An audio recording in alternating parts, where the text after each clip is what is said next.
worst possible thing you could say when you walk into a car dealership. I spent 5 years with Mercedes-Benz, 5 with General Motors, and the worst thing a person could say when they walk in is, if you could just get me to this payment, we got a deal.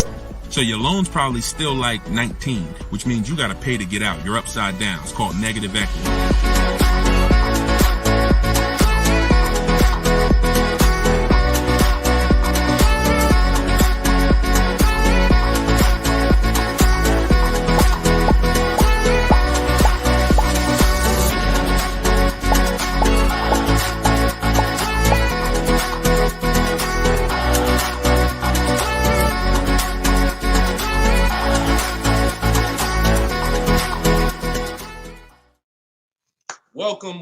Welcome to episode 4 of Car Shopping Questions and Answers. We are live on 4 platforms: Instagram, YouTube, TikTok, and Facebook.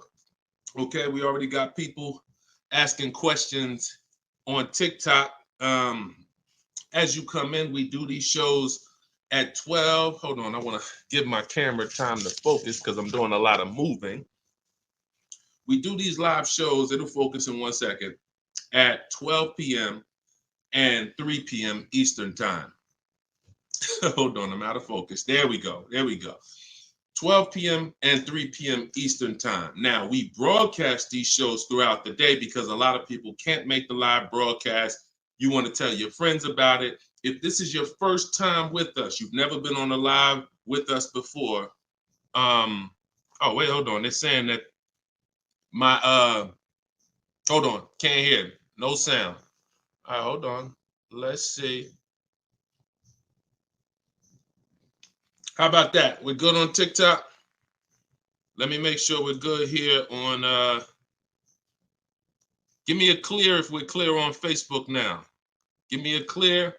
We always got to do the housekeeping, y'all, and I need your help. Before we get busy, let me know audio is good. I see we're clear on TikTok. How are we on Instagram, on YouTube, on Facebook?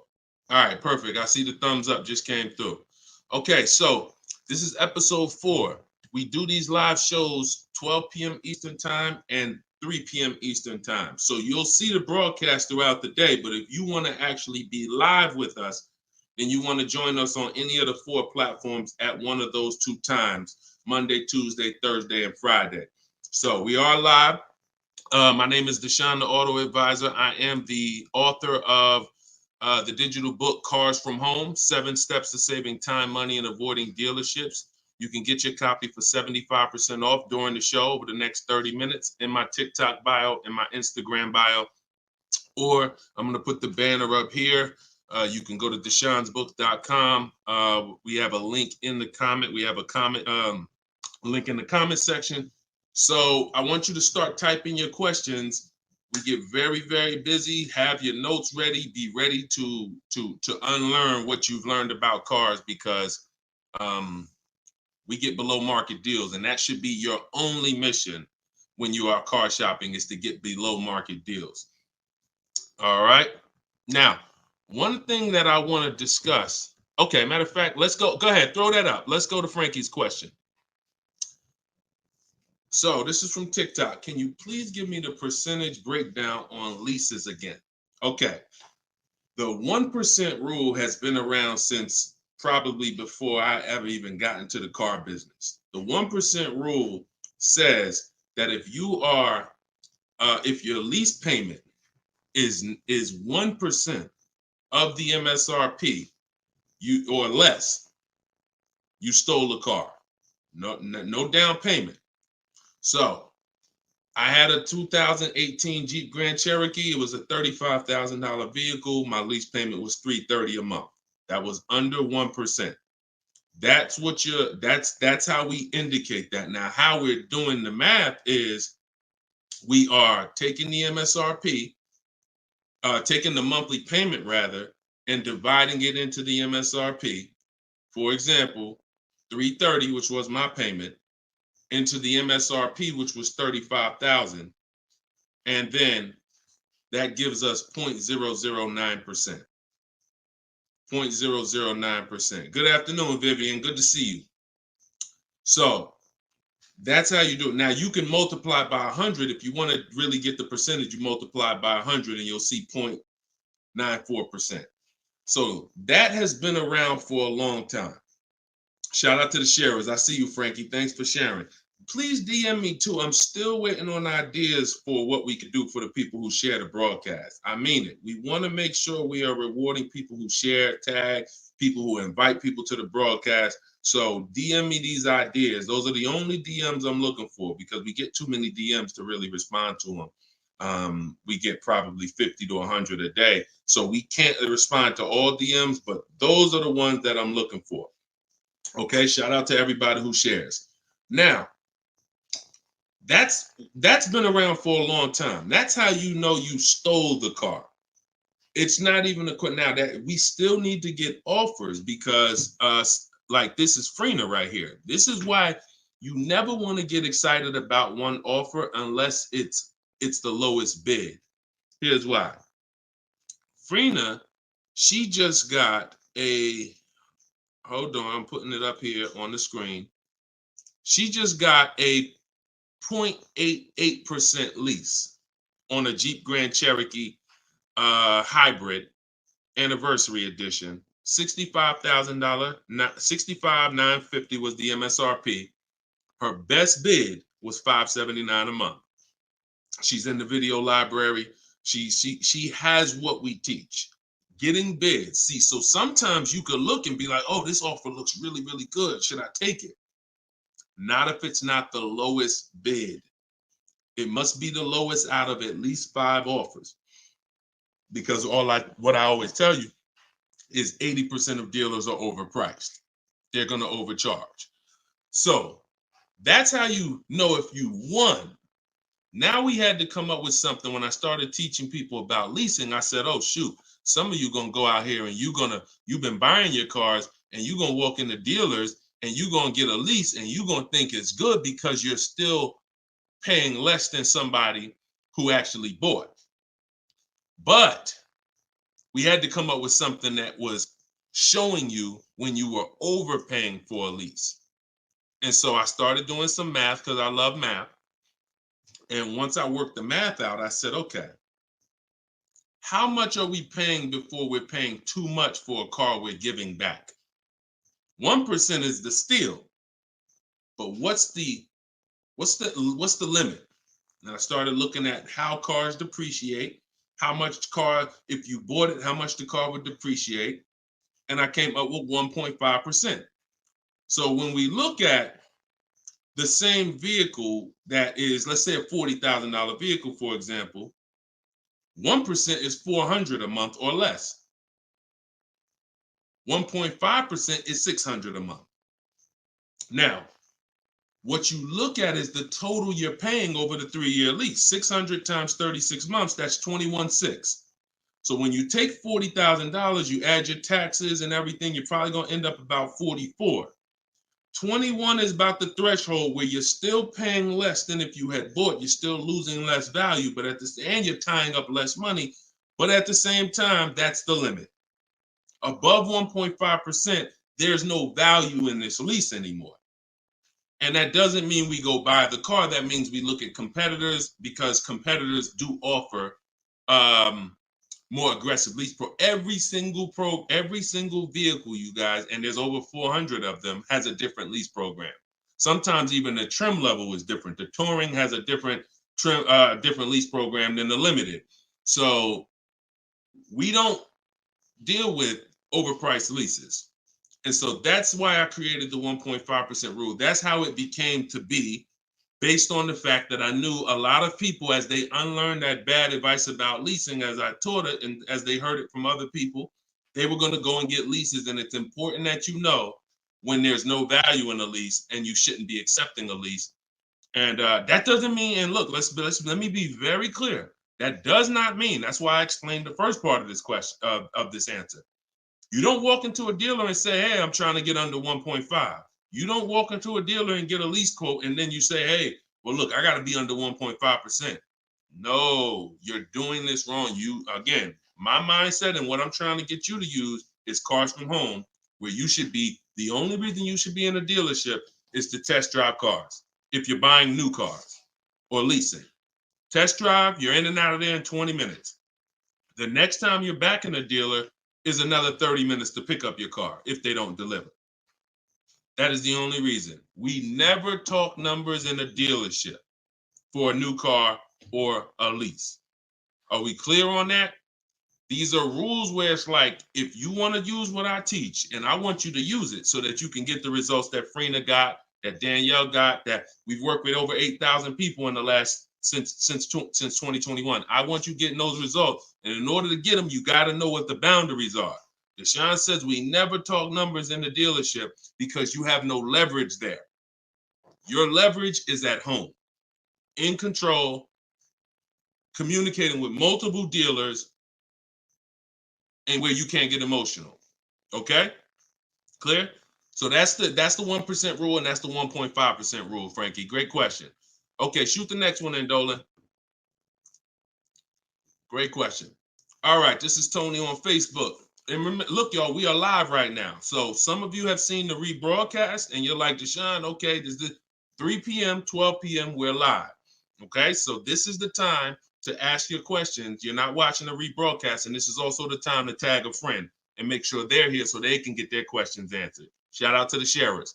And could y'all keep tapping the screen on TikTok and running those likes up? This gets TikTok's attention and gets more people over here because we got to do this together. All right, Tony from Facebook says, hi, my lease is up in a month. I wrote to get 3 quotes from dealers. I only got 1. That's normal. The other 2 are taking their time. That's normal. I have a third-party restriction. Should I wait for the other 2 quotes or just run with the 1 quote? I never run with a 1 quote, and I get 5 quotes. So you're mentioning 3. I never mentioned 3. 80%, again, a lot of what we're talking about, y'all, is math. I'm unfortunate where I have the data. I got probably 5,000-6,000 people who have my book. We probably got close to 2,000 people in the Cars from Home library in my coaching program. That's a lot of data to prove that it's 80% that are overpriced. That's 4 out of 5. So the reason why we must get 5 quotes is because 4 are overpriced. So 3, not enough. Now, if you're doing this manually, this is still easier than you walking into a dealer doing it by phone. But at the same time, I do online. I go to their website. We are connecting with dealers through their website. You don't want to do this with third-party websites that say, hey, we could connect you with multiple dealers. You don't want that because now they're trying to sell your information to the dealers, and this is not what you want to do. You want to create a Gmail account specifically for shopping. We go to 25 dealers' websites. In my book, I link you to all the dealers so that you can just put in the zip code, and then it'll pull up all the dealers around you for every brand. But you can do this yourself.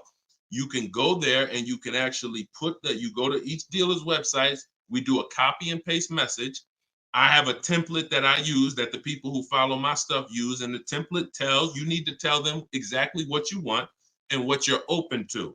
Colors wise, this is why we build our car. We always build our car, go to the website, build the car, because we tell them exactly what we want and what we're open to. This takes us 20 minutes to contact 25 dealers online, copy and paste. We're telling them what we're looking for. Hey, these are the colors I'm open to, blue, black, or silver. These are the trim levels I'm open to, limited or touring. We're telling them this is these are the package, these are my must-haves. I need the big sunroof. All of that has to go in to it's not that you're not car shopping online. You're just now you're car shopping against people who their job is to make money. And so if you don't have what I'm telling you I've responded to hundreds of internet requests when I work for the dealers. If you're here for the first time, type a 1. If this is your first time ever being on a broadcast with us, type a 1. I want you to know a little something about me. I was inside car dealers for 14 years, responding to these quotes. So The reason why I'm giving you the exact strategies is because I know there's so many things that you're not trained to give the dealership that they need. They can't give you a quote without it. They can't shop correctly, without it. Okay, shout out to the first time people. Could everybody type welcome to the first time people? If you've been on here before, type welcome to the first time people. Now, once you give them that information, you're copy and pasting that. Copy, paste, copy, paste, copy, paste. You're doing that with 25 dealers. And then that creates the conversation to see where the dealers are actually coming, where the deals are coming from. But you need to see who has a car first. You need to see who has a car first.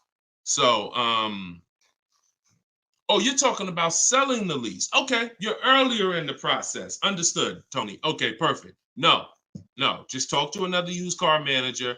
And you want to have conversations because one, your car is worth different things to different people.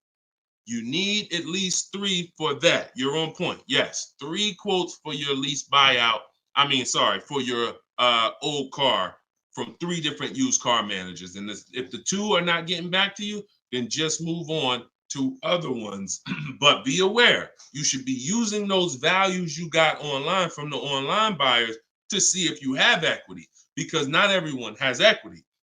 The whole purpose of the equity assessment is to make sure you're not leaving any money on the table. That's the purpose. But there's no guarantee. Many people have turned their leases in not knowing that they should have done an equity assessment, and then the dealership sitting on $2,000, $3,000, $4,000, $5,000, $6,000 that they didn't know about. That's what we want to prevent.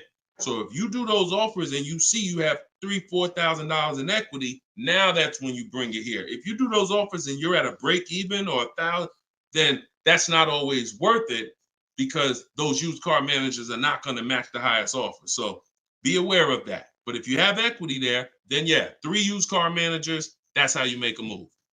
Okay? Fight for your money. This is your money. If you end up making $1,500 out the deal even, and it took you 2 hours, where do you make $750 an hour at? $750 an hour. So this is your money. And if you don't fight for your money, someone else will definitely cash the check. All right? Tyler said, send the next one in. Tyler said, F&I director here in Houston of 2 large stores. Your content is great. I appreciate you, Tyler. This is the 20% right here. See, the 20% can always admit when we're doing something to help the market. The 80% will come on here and be like, oh man, this guy couldn't make it in the car business. Now he's teaching. All right, go ahead. Shoot the next one up, Dolan. This one's from Facebook. What's up, John? Instagram, y'all not typing enough questions. And Instagram, just so you know, the easiest platform to share on is Instagram, because you hit that little arrow, it looks like a paper plane, and it'll let you go down your Instagram friend list and send this broadcast out to probably 10, 15, 20 people. Okay? Don't cheat your friends.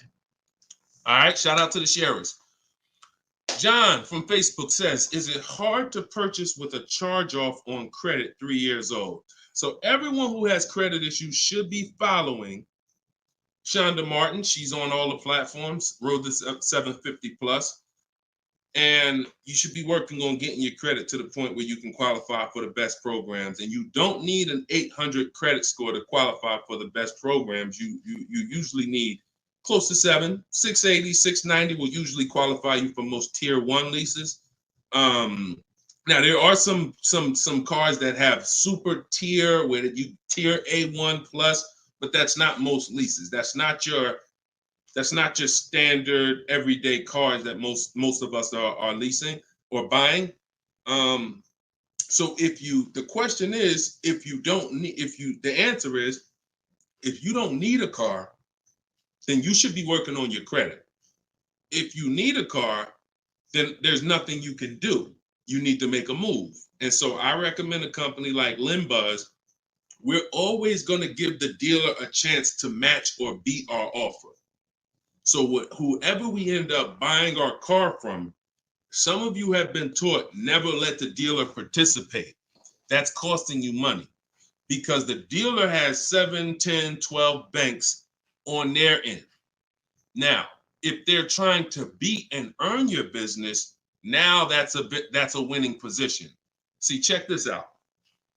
When you have a finance manager who's saying this about you, what's the highest interest rate you think they'll pay? What's the highest payment you think they'll pay?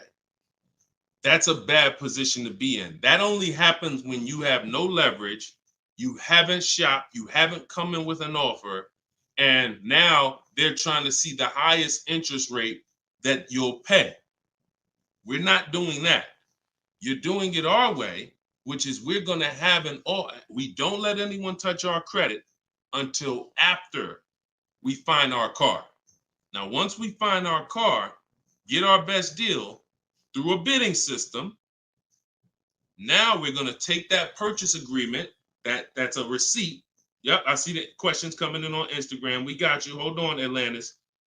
Once you see the long form receipt, now you take this home, and this is when you're going to contact your bank, your credit union, the online lenders. You're going to go online lenders, online banks, online credit unions. You're going to let all these people have a shot at your business.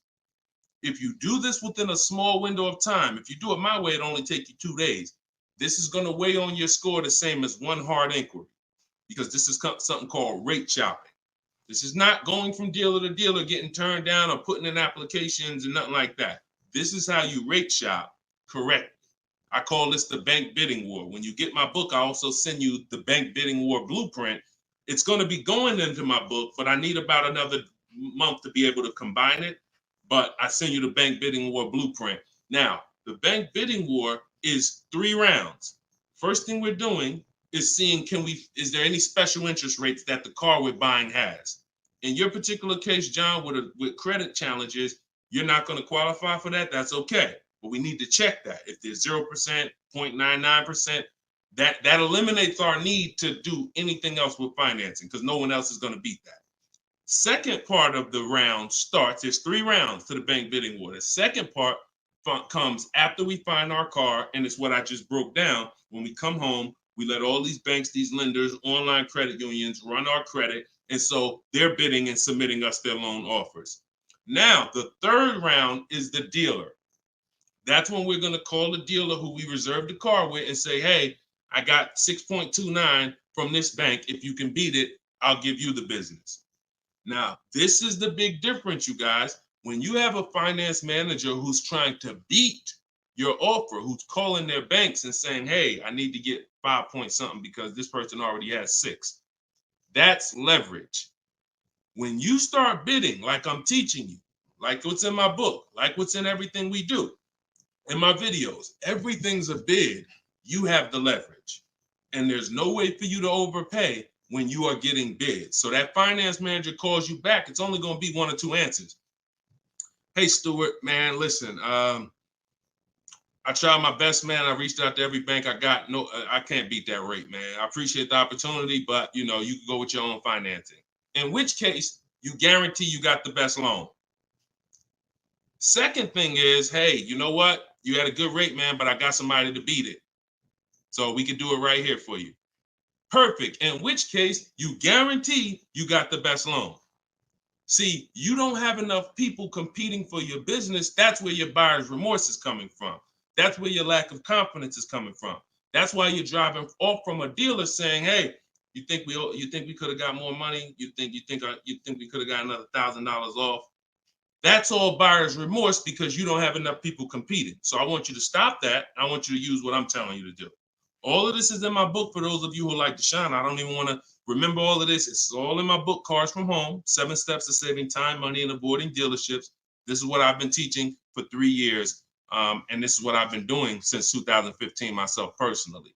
So you can get your book for 75% off. Cue up the next question, Dolan. Oh, John, in your case, though, when you get that buyer's order, you would be reaching out to Limbuzz. So after you find your best car deal, you would be reaching out to Limbuzz and seeing, what their rates would be for you. And then you would be going with, still giving the dealer the opportunity to see if they can beat it. Because once a dealer knows you got an approval already, they kind of have a little more leverage to be able to see if they can beat that approval. But in any case, even if they can't, Limbuzz is pretty generous. but we don't do this until after we find our car. Okay? Great question. Shoot the next one up, Dolan. All right, this is Gemini from Instagram. Can a dealership legally raise the price from what is being offered online? Listen, nobody's suing dealers. So it's not really about what's going on legally. It's probably more ethics than anything. And we don't expect dealers to be ethical. We don't need dealers to be ethical. They've proven that the majority of them aren't ethical. So when you're not ethical, you walk the fine line between breaking the law and not. You walk that gray area. You know, yeah, I overcharged you. I know you could have paid less, but I know, yeah, whatever. But I know I could have sold you the car for less. But I'm gonna tell you that this is the best. Like, all of this stuff is unethical, but it's legal. So when it comes to what we're doing, our job is to protect ourselves. You can't go into a car dealership expecting them to protect you. You can't go into any business transaction expecting the person you're negotiating against or the person who's selling you a product to protect you. That's why we exist, because there's no one out there. If it hadn't been done, you'd been good. If there were, even if the I think it's the Federal Trade Commission or whoever regulates businesses were stepping in to protect the public, then we wouldn't have a need for what we do. But that doesn't exist. So it's on you. It's buyer beware. It's you protect yourself.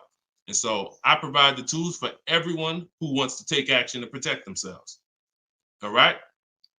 But no, we don't expect dealers to do anything other than what they've been doing. Go ahead, shoot the next question up. Let's roll. All right. Why shouldn't a person focus just on monthly payment, monthly car note? Okay, good question. Hold on. Let me make sure I can see Instagram. All right, so this one's from Instagram. Promise Tammy said, why shouldn't a person focus on just the monthly car note amount? So if we did a little math and you go, all right, if you walk into a dealer and you're looking at a $40,000 car and you say to the dealer, how much does that car cost a month? And they're smart, if they're trained, they're gonna say, well, it's not really about the car payment right now. Do you like the car? And once you say, yeah, I like the car, let's get down to numbers, they're gonna ask you, they're gonna try to figure out what you could afford. Like, what's the most you could afford? Or I can't afford any more than $450 a month. Now, some of you know every $1,000, every $5,000 on the purchase price of a car is how much per month. Some of you know. I know we got a lot of new people on here, but for those of you who've been tapped in with us, how much is every $5,000 on a car loan? So, and the reason why I give you guys this parameter is so when you look at that $40,000 car, thank you, Frankie, got it. You should automatically know every $5,000 is about $100 a month. Yep, you got it, Michael. All right, I see you. We got people tapping on every platform. Good job, Carmelo. So the reason why, see, those of you who focus on just the car payment, you are some of the people who the 80% of dealers are going to manipulate the most and make the most money on. Because when you come in, if you don't realize that $40,000 car is in no way close to $450 a month, now you have someone who's going to try to manipulate the loan to make that car $450 a month somehow. Now, it's usually going to end with you having a super long loan. So I've had people come to me years ago, friends that would say, Deshone, what you think about this deal? I say, man, let me look at the paperwork. And I see, man, you know the loan is 96 months? Nah, man, I didn't even know that. Yeah, the loan is 96 months. What is that, 8 years? 84 months is 7 years, 96 months is 8 years. So you're out the door at an 8-year loan. Now, I'm not going to assume you know why that's bad. So I'll say that an 8-year loan leads to too much interest, and it's what it is, because if they got you an 8-year loan, it's certainly at a high interest rate, because banks know that those loans, people who need 8-year loans, are risky. People who need 8-year loan, they got to protect themselves because typically the car may have problems in the long run. When you go down, see the whole point with a shorter loan, 5-6 years. Some people want to be conservative. You take 4 years, but you want that car paid off by the time maintenance comes, by the time repairs start being needed, because cars need repairs every now and then. So you want the car paid off. They know that if we give this person an 8-year loan, typically they're probably gonna have issues around year 7, year 6, even depending on the age of the car. So the length of loan, I teach something called the rule of 72 and the 10th birthday. I will not in any way co-sign anyone getting a loan longer than 72 months, which is 6 years, because we don't have, see, what's the longest loan, a mortgage that any of you would take?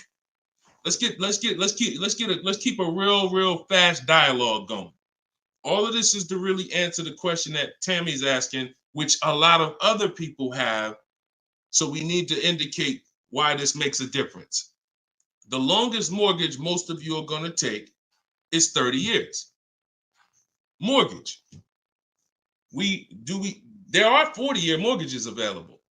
There's 50-year mortgages available. No one on here said, yo, I do a 50-year mortgage. Why?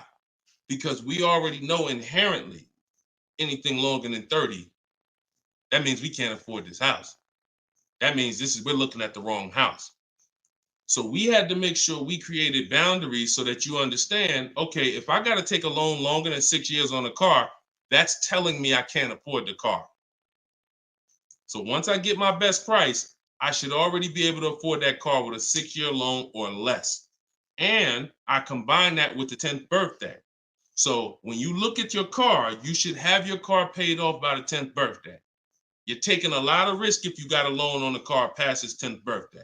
A lot of the times I was in a dealership, people came in with problems, big repairs, and they still had car payments. Car's 10 years old, 11 years old, and they still got car payments. You could run the risk of being in trouble because that car could be in the shop. Some of you have experienced this. Car's in the shop and you still got a monthly payment due every month. Now, this is disaster, and that's what we're trying to prevent.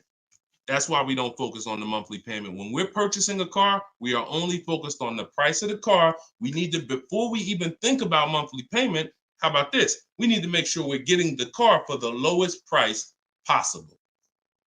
Because some people go in and like, hey, the car's 40 grand. Well, what if another dealer will sell it to me for 35? Once I get the lowest price, then I'm concerned with what my monthly payment is going to be. So there's steps to this. But yeah, don't focus on monthly payment and just stay committed to what we're teaching, and you'll learn and you'll see why, even more information of why that's bad. But we want you to understand the numbers. Okay? Typically, you focus on monthly payments, you don't quite understand the numbers, but you will. All right, this one's from TikTok. Can you give us some tips about co-signing? Ooh, I have a very, very, very strict rule when it comes to co-signing. Now, some people, you're not going to like this. Some people will tell you this is bad advice. It's just my opinion. I've seen tons of horror stories. I've seen people walk into the dealership.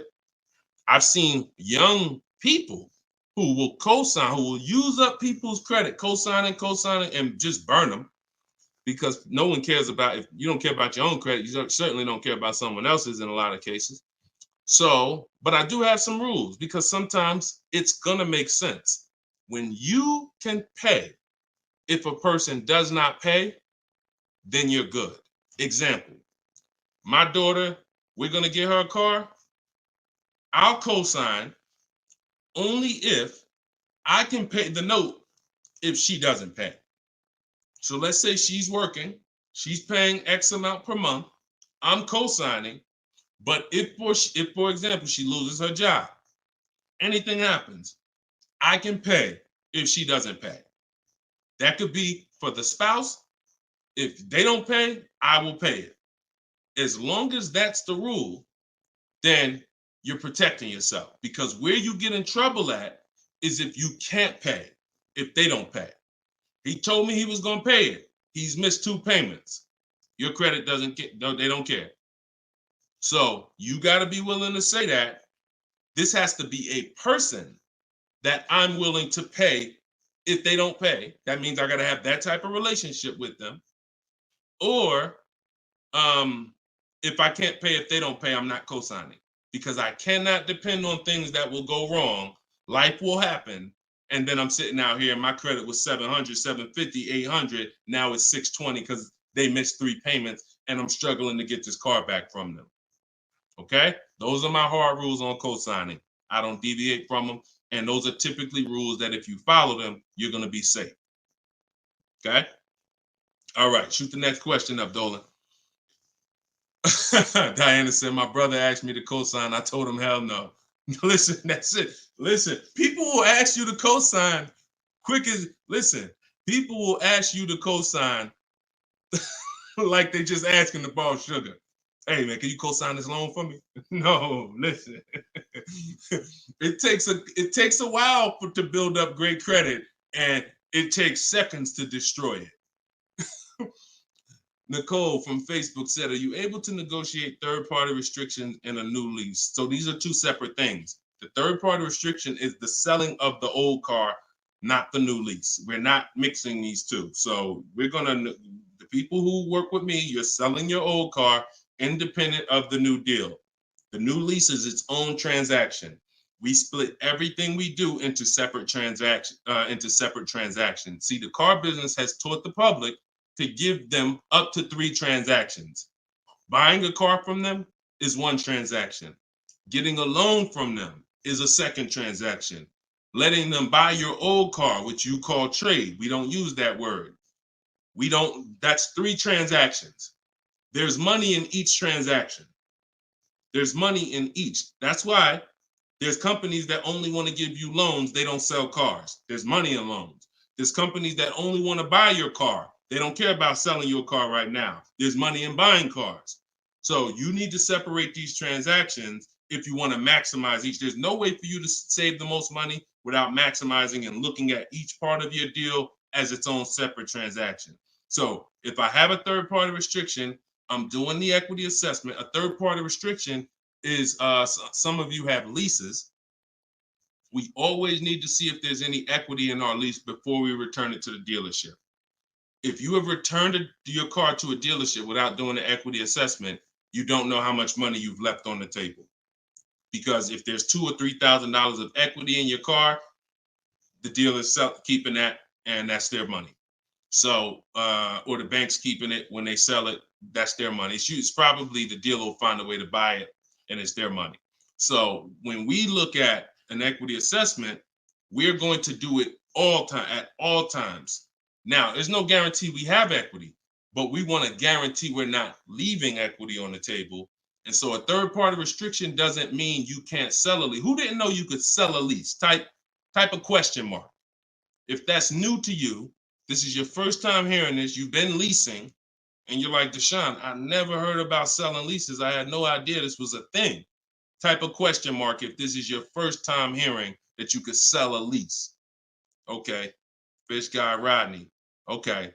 See, so more information is coming out. Okay. Fairy Godmother. Okay. Emil. Okay, I'm sorry. I just tore your name up. Sorry. So as you change Shamir on Instagram. So when we look at this, we got to see that the things that we don't know cost us money. So now it's like, once they saw people, because we helped out probably thousands of people in the pandemic sell their leases, used car values, resale values were crazy. So we had people making $5,000, $10,000, $12,000 selling their leases. I sold my Jeep Grand Cherokee lease. I made $8,900 after I drove it for 42 months because I extended the lease and then I sold it. My mother, she drove her car. She made $10,200. Now those numbers don't exist anymore because values have come back down. But there's still people who are going to make 3, going to make 2, going to make 4, depending on your car. Now, every car doesn't have equity. But when it comes to the third-party restriction, they don't say you can't sell. They limit who you can sell to. You must sell to a local used car dealer. To a local dealer of the same brand. So if you have an Audi, you must sell to an Audi dealer. We are still going to get bids. We're going to get at least 3 bids from used car managers at Audi dealers because your car is not worth the same thing to every dealership. Your car may be worth 19 to this dealer, 19.8 to this dealer, 21 to this dealer, which is why we must get bids. Y'all gonna hear me say that word. Your favorite word, if you stick around and you use what I'm teaching, when you start mastering my strategies, your favorite words are gonna be bids, multiple offers, because that's how we save all the money. So okay, so that has to be handled, Nicole, separately. The selling of your car, the who I'm gonna sell that car to, you find that person first. Then you go shop for your replacement car. And then once you go sign that deal, you sell the car, you do it the same day, and you maximize both transactions. Okay? And all of this, guys, shouldn't take you any more than 90 minutes. This is not something that's going to take you hours. See, my whole thing is to show you how to get great deals in 60, 90 minutes from home. That's why my book is called Cars from Home. 7 Steps to Saving Time, Money, and Avoiding Dealerships. You can all get a copy for 75% off for the next 30 minutes. Just go to my TikTok bio. You won't leave the broadcast. Grab your copy before that timer hits 0. The price goes back up to $97. Or you can go to my Instagram bio, or click it if you're on Facebook or YouTube. Go to the comment section and you'll see a link to deshonsbook.com and grab your copy for 75% off before the timer expires. All right, go ahead, Dolan. Shoot the next question out. Should I feel bad if I get 1.3? I'd only feel bad if I got 1.3 and if it was my only offer. If it was my only offer, or if I only got 2 offers, then yes, because I'm going to tell you why. I'm going to show you something. When I look at what I see, hold on. Okay, hold on. We saw Freener. Some of you saw Freener. That's 0.88. That's just ridiculous. 0.88. But look, Charles, he gets a Palisade. He's paying $48,000 vehicle. His best offer was $597 a month, 1.23. Now, look at and sometimes people who are getting phenomenal, who are looking at cars that are super, super popular, they'll go a little further, and he reached out to 35 dealers. Now, I want you to pay attention. Some of you, the average person, only shops 2 dealers. My strategy is I teach 25 to 5. But once you see my copy and paste system, which is in my book, I have a copy and paste system where we're on their website. You'll see that I could talk to another 10 dealers. It only take me 10 minutes to open up contact with another 10 dealers. We always use a separate email. Do not contact dealers from your personal email. I'm warning y'all. It's not going to work. You're trying to go through your work email, and then you got your personal stuff, and then you're seeing the car dealers. Don't do it. Create a separate Google email, and that's how we do it. So he said, I reached out to 3,500 dealers, got 10 quotes back. So that $597 a month, 1.23 is the best out of 10. So so I always tell you, when you do it right, you're going to see offers that are $150 to $200 a month more. That's when you know you've exposed the 80%, and that's when you know you shopped the right way. If you don't see that type of spread minimum, you haven't shopped enough offers. So that's the only time I would feel bad, GKA, is if I didn't get at least 5 quotes, because I don't know if 1.3 was the best. I'm gonna tell you a funny story too, because Freena's in our coaching program, and Freena reached out and she said she was looking at a Jeep Grand Cherokee. Get ready for the next question, but I'm gonna tell y'all, I want to hammer this home so y'all understand the importance of multiple offers and you don't get lazy, because the things I'm telling you might take another 30 minutes, 40 minutes, and they save your family $3,000. You can't put a price on. Well, you can put a price on that. So Freena was shopping for a Jeep Grand Cherokee Limited. She comes to the group and she said, Deshone, this was the best offer on a Jeep Grand Cherokee Limited. It was like 1.2 and change. But she said, the guy that made me this offer said he has this 4XE. It's a hybrid. And he said he could actually do better on that one. She said, what do you think he told me what it would be. It would drop the price here. I said, if you're open to that, then you need to run your quotes again and get 5 more offers on that vehicle, because it may have a better lease program, in which case you need to open it up again. She opened it up again. That's how she got her 0.88% lease. So if she would have just said, well, this guy is getting me 1.1, I'm gonna just take that, then she never would have found a 0.88. multiple offers. That's probably $100 a month difference than what the last offer, $100 a month times 36 months on this lease. You're talking about $3,600. And she did it in minutes. Once y'all learn how to do this, it's minutes. This is not hours. I'm not spending more than 60 minutes on shopping for a car. Now, that doesn't mean I'm not spending time to decide what I want. But once I decide what I want, once you know what you want, 60 to 90 minutes to get the best deal. That's it. All right, shoot the next one up, Dolan. Keep the questions coming, y'all. We are live every day at 3 p.m. Eastern time. Well, not every day. Monday, Tuesday, Wednesday, Thursday, and Friday. Monday, Tuesday, Thursday, and Friday at noon and 3 p.m. So this is our live show. Okay. Throughout the day, though, you may see a broadcast and you'll know, okay, you'll still be able to get value because most of the people who are asking the questions on here are asking the same questions you would have asked. So go ahead, Dolan, shoot it out. This is Raymond from YouTube. How do you structure a lease? So the first thing you want to do is look at the car you're thinking about leasing. And we like to use a 1.25% formula estimate to see if we should be even looking at that car. Okay. So if I'm looking at a car that's $40,000, I'm doing a 1.25% estimate. I'm multiplying it by 0.0125. And then I'm going to see, 40,000.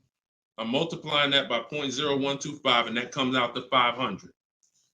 So that's going to tell me if I'm looking to be at 300, that's not the car that I'm going to be looking for in most cases. Now, we don't know if the best deal is going to be 1.25, but we're trying to estimate based on a bad deal is above 1.5. Anything above 1.5, we're overpaying for our lease. No money down. Money down comes later. Now a steal is 1.1%. So I teach something in my book. It's called 1% is the steal. Between 1% and 1.5% is the deal. And then above 1.5% is time to chill. We don't do that. So that's the first thing. Now, once we move past that, now it's time to choose our mileage. So we're going to look at our lifestyle. We're going to see how much we drive to work, how much we're going to be driving the car. And once we come up with that, you're just doing some simple calculations. What's your round trip to work? 10 miles. How many days a week? 5 days. Okay, that's 500 miles a month. That's if you do the math. Let's say your trip to work is 20 miles round trip, and you do that 5 days a week. You're doing 100 miles a week to work. Times 52 weeks of the year, that's 5,200 miles. So I walk you through this in my book, but this is simple. 5,200 miles, and then you say, okay, well, I like to do a little leisure. I like to take a little trip down here. I go fishing, 1,000 miles away, blah, blah, blah, blah. So you're calculating what you're going to do. The easiest way to do it is to look at your old car and see what you've done. But if you don't have an old car, this is how you calculate it. You come up with, all right, I only need about 9,000 miles a year. Perfect. All of our leases, we shop our offers with 12,000 miles a year. That's your average miles. That's what we want to base our formula from. So whenever we reach out to a dealer, we do this online. As I said, everything we do is online. Once we do this, we're shopping multiple dealers and we're telling them, work us up a lease quote. First month's payment, total out of pocket. If you were on the last show earlier, we talked about we don't say down payment anymore. We say total out of pocket, TOP. Everybody who's clear on TOP, if you were on the last broadcast, type TOP. If you weren't, TOP is total out of pocket. That means only thing I'm giving you for this offer right now is my first lease payment, and I'm driving off. Total out of pocket. We're not saying down payments anymore. Okay? So now, we're structuring our lease with first month's total out of pocket, 12,000 miles per year, and that's how we're sending the offers out to the dealers. All online, all copy and paste. These are all templates I have, but I have templates where you just fill in what you want, blah, blah, blah, all in my book. There are links, there's templates, but if you're going to do it your way, that's fine, but this is how you do it. And you can sit in your computer and just copy and paste. And now you're looking to get 5 quotes. That is the mission. 5 quotes, and that's it. That's how we structure our leases. Once you're done and you get your best quote, Now that's when you adjust your mileage. So once you identify the best dealer, the winning bid, now you're going to say to that dealer, hey, can you adjust the offer to 10,000 miles a year? Can you adjust it to 18,000 per year? Can you adjust it to 25,000 per year if you're a high mileage driver? And you adjust it from there. But that's it. You do this over and over, rinse and repeat. Rinse and repeat. All right. Great question. Shoot the next one in, Dolan. All right. Shout out to the sharers. Thank you, Liba. I see you. Thank you so much. This one's from Preston on YouTube. What is the best way to finance a car out of state? It's no difference. It's really no difference. We're going to find the car. We're going to get the buyer's order. We're going to have them. Now, the thing about a used car, if it's a used car, we got to test drive the car. So what you may want to do is if you're picking up a car out of state, you may want to go there, lock up the car, grab a cheap hotel for the night, stay there, because you don't want to eliminate the bidding process. The bidding process is your bank, your credit union, online banks bidding, and then dealers bidding. The dealer who you get the car from, they're bidding against that. Some of you don't really understand how much money is in finance. On a $40,000 loan, 2 points on an interest rate could literally be $2,500. So we got to understand there's a lot of money in loans. So if I'm driving to pick up a car out of state, what I'm typically going to do is go test drive that car. If I like it, I'm locking it up with a deposit. I'm taking that buyer's order. I'm gonna go back, depending on how far it is. If it's 3 hours away, I'm probably not gonna drive home and then come back. Depends on you. I'll probably just post up in a hotel. Go do my financing online. Let all these banks and credit unions run my credit so I can get their offers, and then I would call the dealership the next day and say, hey, this was my best offer. If you could beat it, I'll just come get it from you, and that's it. I'll spend $50, $60, $100 on a hotel to save $3,000, $2,000 on interest on my interest rate. But everything else is the same. So we can't be scared to go out of state. If many of you who are using what I'm teaching, you're going to see. Look at Eddie. Who was Eddie who drove? Hold on. Short conversation. John, hold on. Market. Trying to think. I'll see many of who I'm going to share with you. You'll see they'll say when they're picking up their car, I'm driving 45 minutes. I'm driving an hour and a half away. Look at Sean. Perfect example. Sean, he's also in our coach. Now, I don't want you to think, I got to be in Deshaun's coaching program. There's just some people who are. The information's in the book. We got the video library. For those of you who are like, okay, I like videos to go along with the book, that's fine. I link you to some videos in the book, but then there's some people who coach with me and I can talk personally to them. So Sean comes on here and he comes into the group. He said, he sends this. Look at the amount. He said, I'm looking at some advice on this F-150 Lightning XLT. It's a $73,000 truck. The dealer discounted it $4,900 and then revealed that there was a $15,500 rebate. His total savings is over $20,000 off this truck. So I'm like, all right. Now me, being who I am, I don't know if that's the best. 2015, I sold 2 Maybachs. They had $20,000 rebates on it. So we don't know if this is the best. I haven't seen, this is what I said to him. I haven't seen the other offers yet, but I'm assuming you got at least 5. You're saving over $20,000 on this with this discount and rebate, but the only way to know is to compare to the other offers. See, I'm not going to get excited about this deal until he tells me what I'm about to read to you. That's when we get excited. He said, guess I could have put a little more info on here. Yes, I got about 15 quotes. You see the difference? This is what I want you to get. BK Dollar, this is what I want you to get. Liba, this is what I want you to get. Everybody watching, the money is in multiple offers. The reason why you're not saving, you're just not getting enough offers. So he says, I ended up expanding my search to 150 miles outside my area to find this deal. He said, I couldn't find, watch this, I couldn't find anything under MSRP in that first search. So think about how I'm telling you, the local dealers know when they see your zip code, they know, okay, some of them, all right, we don't have to do too aggressive.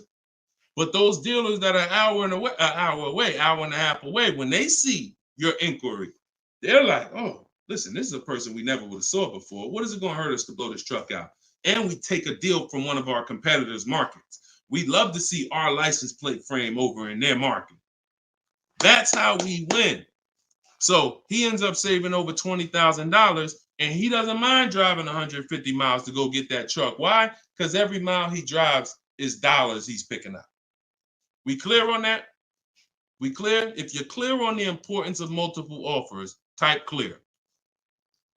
All right, shoot the next one up, Dolan.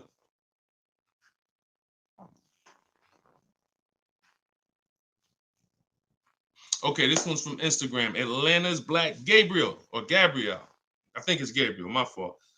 So, in the market for a new Chevy or used Chevy Malibu, what's the best route, leasing or financing? How many years are you keeping the car? If the answer is 8, then you should be buying. If it's at least 8, see, I teach something. My book is called Cars from Home, 7 Steps to Save Time, Money, and Avoid Dealerships. Everything I do, when you go, the video library that we have, your best deal in 7 days, 7 steps. These are not going to change. The first step is the foundation to your deal. The first step is the foundation to your deal, which is lease or buy. Because you cannot get a good deal if you bought when you should have leased. It's impossible, because the amount of money you're going to pay on the purchase is going to be too much if you buy brand new.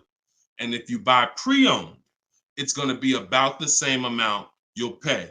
So when you buy, if you're not keeping your car 8 years and you buy a used car, 3-4 years old, and then you trade it in 5 or 6 years, you're going to pay the same amount or even a little more than someone who got a great lease deal and drove brand new vehicles.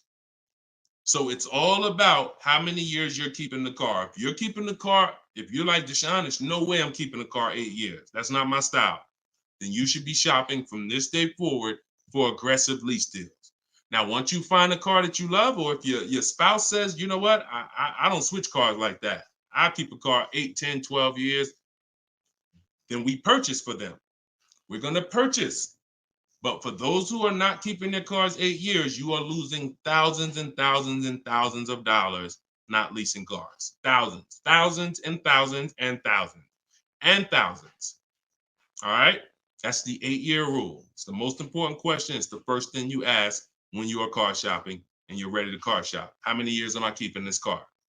8 or less, we lease. Less than 8, we lease. More than 8, we buy. That's how we avoid the depreciation. So go ahead. It's a hard rule. You want a follow-up question to that, or anybody want to? Because I know some of you are like, Deshone, I was taught never lease. Whatever. You want to follow up to that question? That's perfectly fine. But that's the rule. And it's the rule based on money. I've seen thousands of scenarios, and I spend years and all my time shouting from the hills so people could understand how much money they're losing by not getting good lease deals or not leasing at all. Okay, go ahead, shoot the next one up, Dolan. Okay, this one's from TikTok. All right, Peyton. Do dealerships finance used cars too? Yeah, sure. Absolutely. But we don't finance, dealers are our last offer for financing, never our first. So what you should do is you should go watch the replay from earlier, episode 3. This is episode 4 of Car Shopping Questions and Answers. We do these lives Monday, Tuesday, Thursday, and Friday, 12 p.m. Eastern time and 3 p.m. Eastern time. For those of you who are like, because I want you to be able to tell your friends. Today, some of you are going to run into people who are car shopping. You need to be telling them, hey, you got to check this guy, Deshone the Auto Advisor. He does this show, live show, 12 o'clock, 3 o'clock, Monday, Tuesday, Thursday, and Friday. But you want to watch episode 3 where we went into detail about how we don't finance. In fact, early, I think we talked about it early on this episode. Your financing should be independent from the dealer. The dealer should be your last offer for financing. Because what you're asking for, that's 2 transactions. You're giving them 2 transactions of business. You're giving them the purchase of a car, and then you're giving them the selling you of your loan. So what we do is we separate these transactions and we get bids for each. So the only way I'm dealing with a dealer, the only way you're going to be dealing with a dealer is if they've won the bid, which means if I'm looking for a used car, you won the bid out of all the used cars. Like, all right, give you an example. This is Vincent. Vincent got a 3-year-old Lincoln Corsair, premium trim level, under 45,000 miles, clean Carfax, inspection, all from the comfort of home. I'm reading what he put in our group. He was targeting to find a discount of 30 to 35% from the MSRP. This is something that no one is teaching you guys about what you need when you're purchasing a used car. If you're going to be purchasing a used car in the future or your next car, or if you bought a used car in the past, type the letter U. Type the letter U. If you're going to be purchasing a used car, or if you have purchased a used car in the past, I'm about to give you something that you have never heard before, but it is no way for you to know you got a great deal until you start talking the way Brandon talks here. You notice he said 30, he was targeting to find something 30 to 35% from the MSRP. In order for us to know, I see you, Shelby. I see you, Emma. I see you, Katarina. I see you, Raymond. Okay, perfect. Atlanta's Black Gate. All right, a lot of people. Okay, so when you are shopping for a used car, let me tell you a story, give you an example, all right? So I was shopping for my pre-owned Infiniti truck 3 months, a little over a year ago. I narrowed it down to 3. Now, I narrowed it down based on title history, service records, accident history. We talked about this in the last episode, episode 4. Title history, service record, episode 3 rather. You can see it on YouTube. And if you're on YouTube, please make sure you subscribe and please hit the like button. It matters because that shows the algorithm that we talking business over here, that more people need to be here. So when I narrowed this down now I get to I think I narrowed it down to my top 4. They were all white. They were all within 30, they're all within $1,500 of each other. Now, here's the problem. This is where it gets complex for you. Because I'm looking at one that they're asking 30,000 and change, one they're asking 31,000, one they're asking 31,800. You know, they're all within $1,500, $2,000 of each other. Similar miles. On the outside, they all look similar. Without knowing, I created something called the true value percentage. What is the true value percentage? It's not what the website says is a good deal. It's the percentage off of what the vehicle was when it was brand new. So I pulled the window sticker for each of these vehicles. I pulled the window sticker, and what do I see? Now I teach you how to do this in my book. I teach you this entire process, but I'm walking you through it. Exactly. I pull the window sticker. You can get it from Carfax, depending on if Carfax has a deal with that manufacturer. Carfax has window stickers. Now, what do I see? One car is 46,000 when it was brand new. Now they're asking 31 and change. Okay. One car is 48 when it was brand new. They're asking 31 and change. One car was 52 and one car was 54.5. That's the one I got. So you see how in one instance we were confused. You would be confused. You sitting here like, yeah, Deshone, that's hard because they all look the same. They all similar price. How do we know? Once we find out the original MSRP, not only do we find out what the original equipment is that's in the vehicle, which is helpful. I wanted to know this is an Edition 30, got all these special features. That's helpful to know too. But more important than that even is to know that that car was a $54,500 car that they were asking $31,800 for, which means I got a 42% discount. That is something we created called the true value percentage. And that's how we make sure we choose the right used car when we're ready to pick the final one. This is what we do here, y'all. If you this is why, like, this is why we've been blessed, because God knows we giving you the information you need to win with. So all of this is in my new book, Cars from Home, 7 Steps to Saving Time, Money, and Avoiding Dealerships. If you want it all in one place, you can watch the show. You can watch my free social media videos. I got hundreds of them. Or you can say, Deshone, I'm going to get this it's 75% off in my TikTok bio. It's normally $97, but you can get yours for 75% off. And you can get it in my Instagram bio, or if you're on Facebook or YouTube, click the comment section and click that button that says Deshone's book and get you 75% off for 30 minutes. After 30 minutes, price goes back to $97. So, all right, but that's the true value percentage. And that these are the things that we never buy a used car ever without looking at the true value percentage. So when you saw what he said when he bought that Lincoln, as he was targeting to get something 30 to 35% off MSRP, and he ended up getting one for 43%. So that's what you need to know. Go ahead, shoot the next one up, Dolan. Great questions today. All right, Raymond on YouTube. Does it make sense to buy an existing lease? So when you're buying a lease, all you're doing is buying a used car. That's how you got to look at it. It's a used car. It's just, it may be your car. If you're buying your lease out, it's a very different. See, what I see most times is people want to buy their lease because they don't know how to shop. Because there's deals out here. We've been making deals since the pandemic. I started our video library. We started that in 2021, November. Middle of the pandemic, when people were paying ridiculous prices over with the 80%.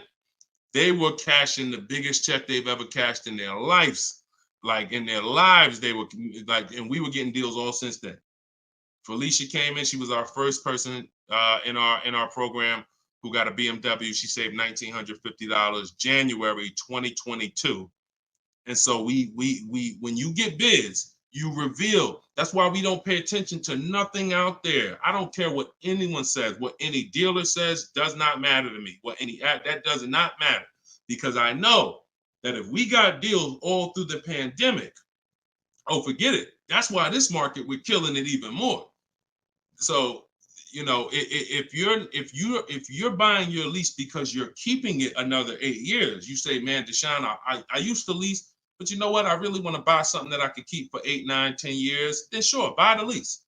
But if you're not doing that, then you're moving from a lease mindset, which is I'm driving great cars, brand new cars, always under warranty in most cases, latest and greatest features, low payments, pennies on a dollar compared to people buying.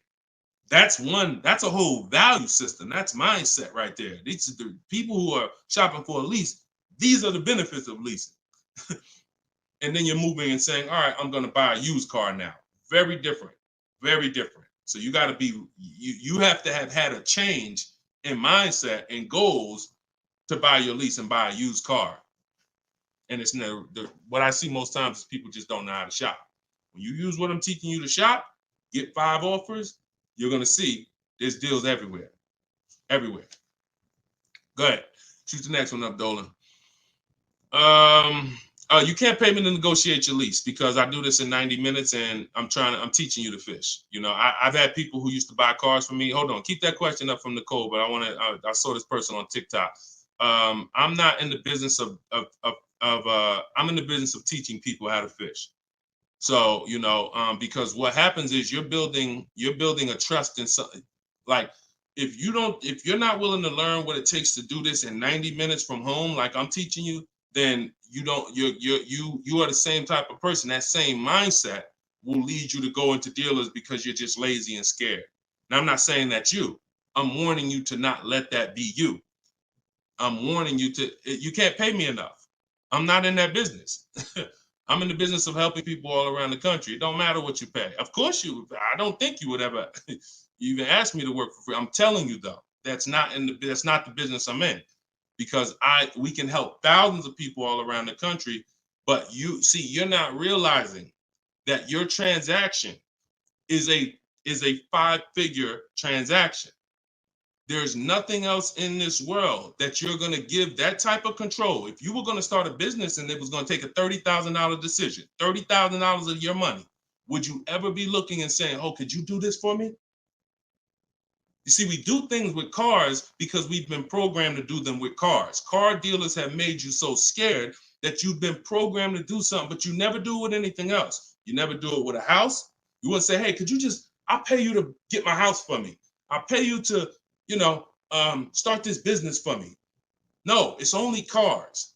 So when you realize that this stuff is easy, that old way of going into dealers and going back and forth, see, you're thinking of the old way. You're thinking, oh, I need somebody to tag along with me. Yeah, I got Deshone sitting over there next to me. I wouldn't be there because I'm at home. Where you see me at, this is where you see me at is exactly where I got my Infinity truck. I just told you about the deal.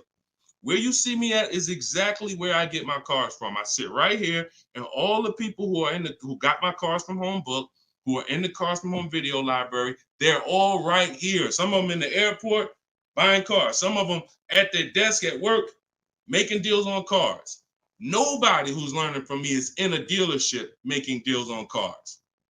So that's the old way. And if you think that you got to unlearn that or you can't win with me, you got to scrap that. I know it's painful. I know it sucks. I know it makes you feel like you're a loser. But that's what I'm telling you. Scrap that joint and do it my way. And when you do it my way, you're going to be like, oh, shoot, man, how the heck wasn't I shopping like this years ago? All right. So now Nicole on Facebook. Do you shop or negotiate differently for a car that is low in inventory or shortage? No. Now, the only difference is, let's say, and this is the reason why we connect with 25 dealers. See, in my book, I said we use the 25 to 5. We got to connect with 25 dealers. This takes us 20 minutes because we're using a copy and paste system. So if you're going to all of these Chevrolet websites and copy and pasting in their contact box, copy and paste, copy and paste, copy and paste. Now, what you're doing is you're shopping out of all those dealers' inventories. So if you only do this with 4 dealers, then you only see one dealer who has a car. And they're like, oh, well, we it doesn't seem like it's a lot of these cars out here. That's why we're connecting with 25. You saw Sean, he connected with 35. And so when we connect with these dealers, we're not just doing it to get bids. That's one reason. But we also know out of all these 25 dealers, probably 10 of them have a car that matches what I would want. And then I'm going to get 5 to 7 offers. So now let's just say we're at a mid period where the 2024s are sold out and the 2025 hasn't come in yet. Now what's going to happen is all of those dealers out of the 25, maybe 2 of them have a car, and they're going to tell you, you know what, you really need to order it.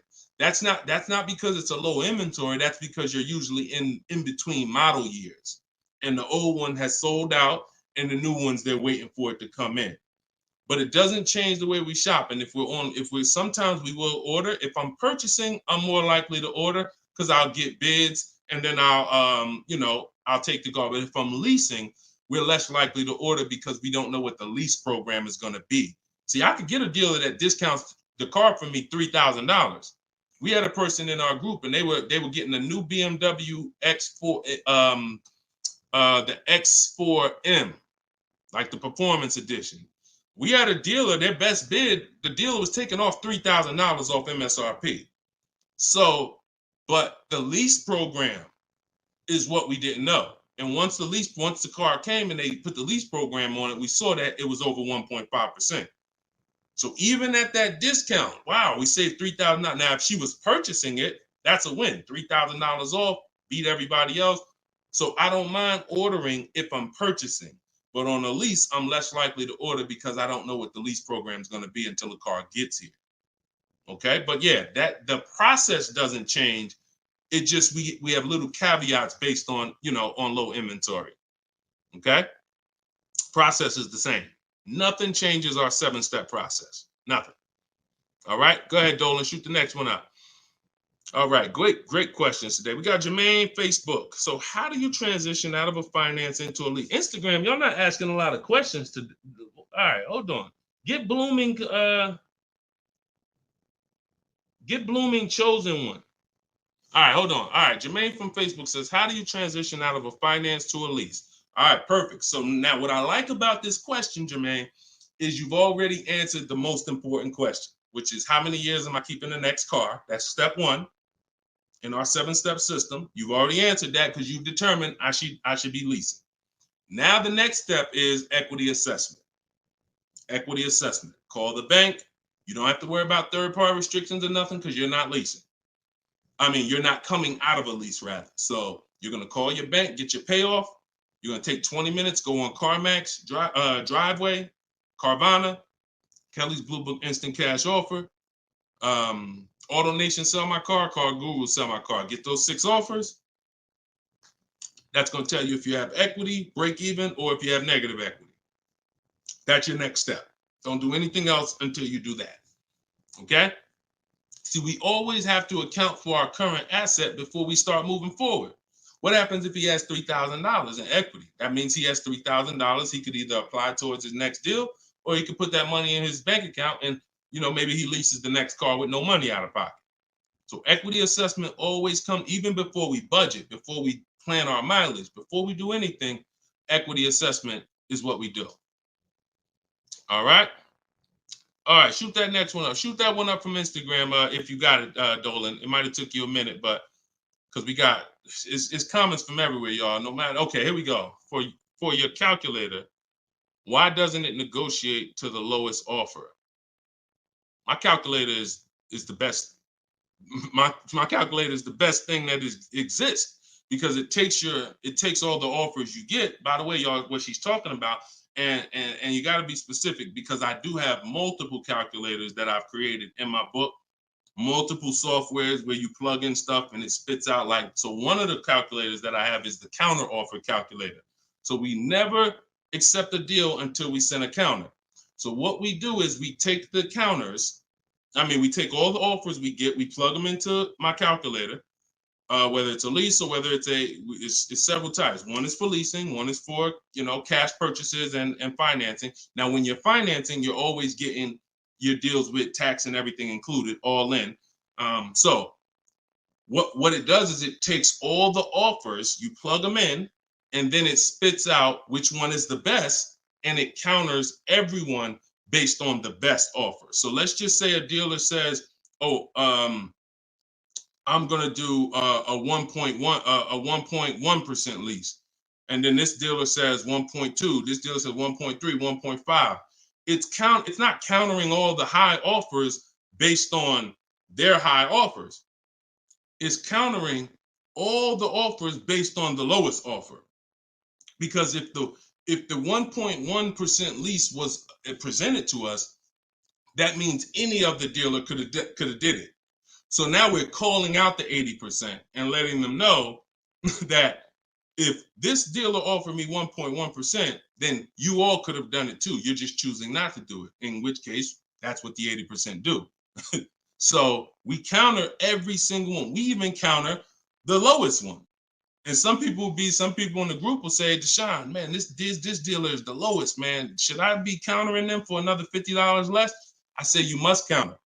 Because you don't know if there's another $10, $50, $20. If you don't counter until a person tells you there's no more room, even if they're the lowest, that's not the best deal. So sometimes you counter the lowest offer, and the lowest offer will be like, listen, man, I gave you my best shot. I got nothing else. We know they're telling the truth because we got 4 or 5 other offers that are much higher than that. Sometimes they'll be like, listen, I can't do that $50. I'll get you another $10. That's the best I got. We know they're telling the truth because all the other offers are a whole lot higher. So that's the way the counter offer calculator works. It's gold. It's gold. So all right, we had an hour and 19 minutes. We try to keep these broadcasts about an hour and 15. Every now and then we go a little over, but listen, y'all, we are live Monday, Tuesday, Thursday, and Friday, 12 p.m. Mark your calendars, 12 p.m. Eastern time, 3 p.m. Eastern time. I'm hoping to, in the next couple of days, have a link in my bios so that people will be able to actually go to our calendar, put a reminder, but you know it. 12 p.m. Eastern time, 3 p.m. Eastern time, Monday, Tuesday, Thursday, and Friday. And this whole broadcast is sponsored by, if you just jumped on, I'm the creator, I'm the author of the book, the digital book, Cars from Home, 7 Steps to Saving Time, Money, and Avoiding Dealerships. You can get it for 75% off. It's normally $97, but as long as you get there before the timer hits 0, you can get it for $24 in my TikTok bio, in my Instagram bio, or you could go to deshonesbook.com in the comment section on YouTube or Facebook, get your copy for 75% off. I'm also the creator of the Cars from Home video library, and I've coached over probably 1,500 people now since 2021. So we've been doing this. Everything I'm teaching you is proven. And I'm going to tell you, just like I tell my coaching students, when you get my book, see, I don't do questions and answers for my book, y'all. See, there's people who DM me. First of all, I don't even see DMs. The reason why I can't do question and answers because there's no other author that does it. So I make myself available probably more than anybody. But when you buy the book, trust the process. If you don't see me say do it, don't do it. Do everything I say do. I tell everybody, even if they're in my coaching programs, you must trust the process that I'm giving you, and you got to unlearn your old process. Don't even think about your old process. Use my process, and I'll lead you to where you want to be at. Guaranteed. All right, so get your copy. I will see y'all all on the next broadcast. Tell your friends. Welcome to the new followers. Welcome to the new subscribers on YouTube. I appreciate y'all. We'll be back for episode 5. God bless you.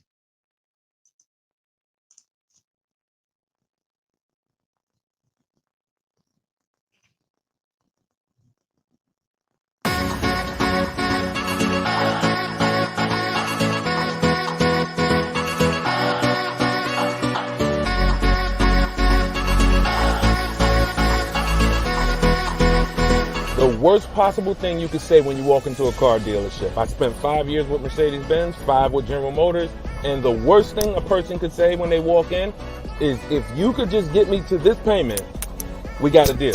So your loan's probably still like 19, which means you got to pay to get out. You're upside down. It's called negative equity.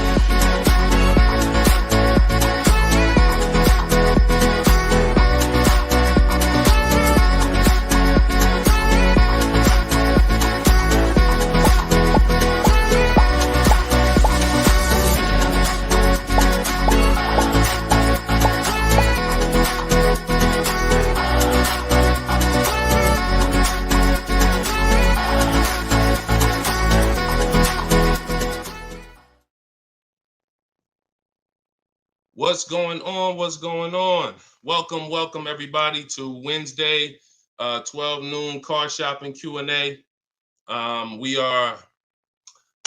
This is episode 5. We do these live shows 12 p.m. We're not going to usually be doing Wednesday, but I said, you know what? Let's throw in a special 12 p.m. Wednesday. So we are actually live. I know some of you may watch the broadcast because we do rebroadcast these lives, but this is actually live, and we're going to be taking questions right now. So as you come in, if you could hit the share button and tag a friend. I'm just getting us up on TikTok right now. I got to make sure I keep people out who are under 18. So come on in. I'm going to share this. If you don't know me, if this is your first time seeing a show with me, type the number 1. Type the number 1 if this is your first time. Welcome back to people who have been here with us in the past or on previous shows. My name is Deshone the Auto Advisor. I spent 14 years in the car business, 5 years with Mercedes, 5 years with General Motors. And now what I do is I show people who want to learn how to car shop from home and how to save more money from home than they're ever going to save in a dealership. So I'm the author of the book, the digital book, Cars from Home, 7 Steps to Saving Time, Money, and Avoiding Dealerships. And I'm also the creator of the Cars from Home video library, which is a step-by-step video platform. But anyone who's on here for the next 30 minutes, you can get a copy of my new book, Cars from Home, in my TikTok bio at 75% off. It's normally $97, but for 30 minutes, you can get it in my TikTok bio for 75% off, Instagram bio for 75% off. Or you can go to deshonesbook.com in the Facebook comments or in the YouTube comments. But let's get busy. Get your copy for 75% off. Everything I'm going to be talking about on this show, once again, this is live. It's Wednesday. This is a 12 p.m. noon show. So for those of you who may have seen the broadcast, this is actually live, so we can start typing our questions in. And my man Dolan's going to pull those questions in as you guys type them. And we're pulling questions from TikTok. We're pulling questions from Instagram. Shout out to TikTok. Y'all can start typing your car shopping questions, and let's get busy. What's up, Mike? What's up, Fancy Girl? What's going on, Crows fam? I see you back. Good to see you. What's up, Manly Snacks? Good to see everybody coming in on TikTok. And as you come in on TikTok, can y'all start tapping the screen? If you're going to spend 10, 15 minutes with us, start tapping the screen, shooting those likes up. And then my man Dolan is going to bring in the first question when y'all type it. So Instagram, make sure y'all typing. Sometimes Facebook and YouTube, we notice y'all are a little slow. We need y'all to get a little faster because TikTok always types their questions fast, and Instagram usually types their questions fast. But Facebook, y'all got to get a little faster with y'all questions. So we know that y'all going to step up today and start getting your questions in. All right. I see one that came in from JC. You want to pull that one up, Dolan? On YouTube? Okay. Our best deals, are they made from the comfy confines of our home, or should we hammer it out at the dealership going toe-to-toe, jab for jab with the salesman, finance, and sales managers? Well, you have no leverage when you're face-to-face with someone. And leverage is what gets you good deals. Leverage is what, oh, we up to 500 likes on TikTok already. Shout out to y'all. Keep tapping the screen. Appreciate y'all. And tag a friend. Everybody bring your friends over. They need this just as much as you do. So what JC from YouTube just asks is it better? He's basically saying, am I gonna lose something by not being in the dealership face-to-face with a car salesman? You know, am I losing something? And it's a good question, but you're losing something by being there. And let me explain why. You're losing something by being there because your leverage in a negotiation, it comes from you talking to other people and having other offers.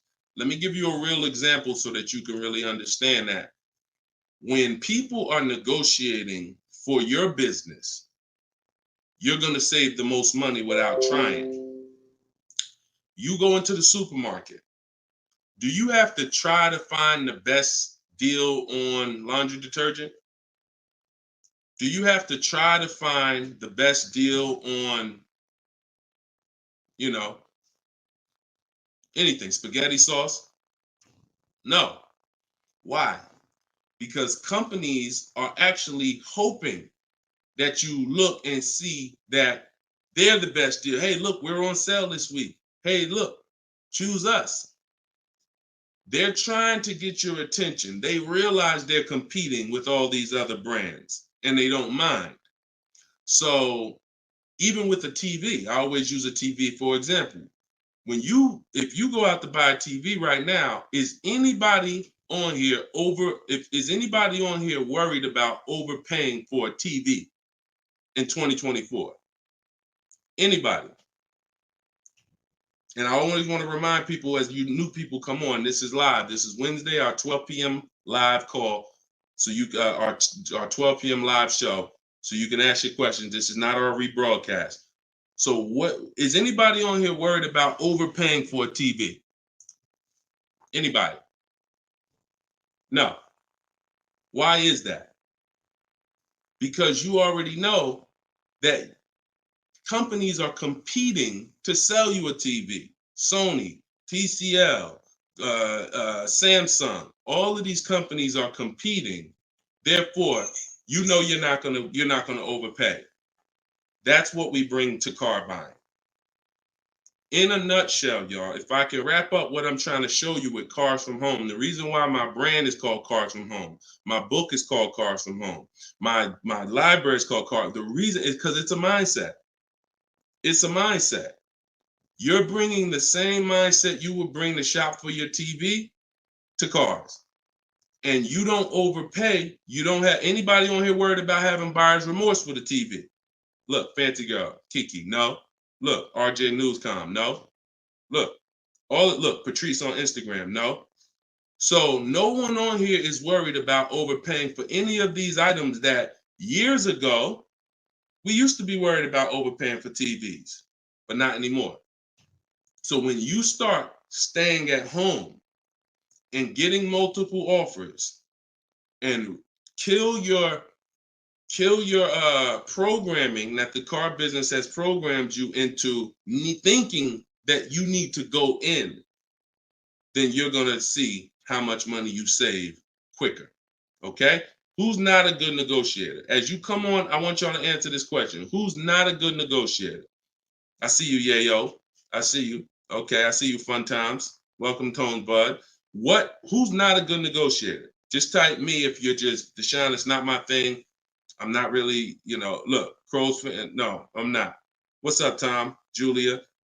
So all of these, look, John C on Facebook. No. William on TikTok. No. All of these people are not yet. Danny on Instagram. So what I want to tell y'all is you no longer have to think you need to be a good negotiator to win with buying cars.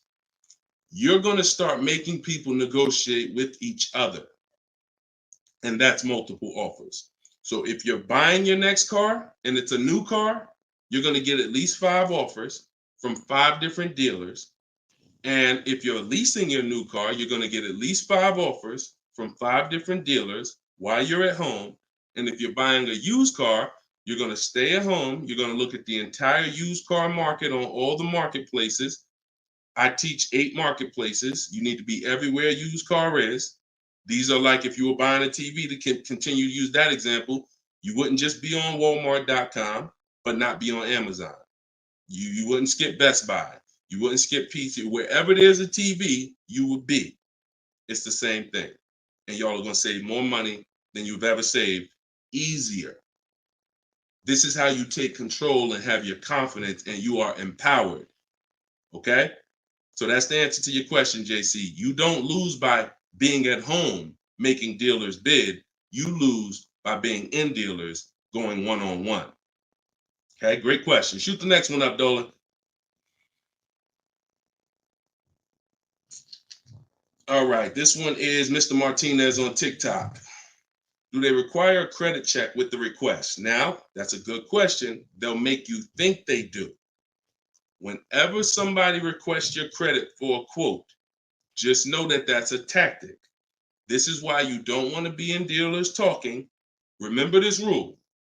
Never talk numbers for a car in the dealership. Okay? Never talk numbers in the dealership. You want to only test drive the car. Now, it's a little different with a used car.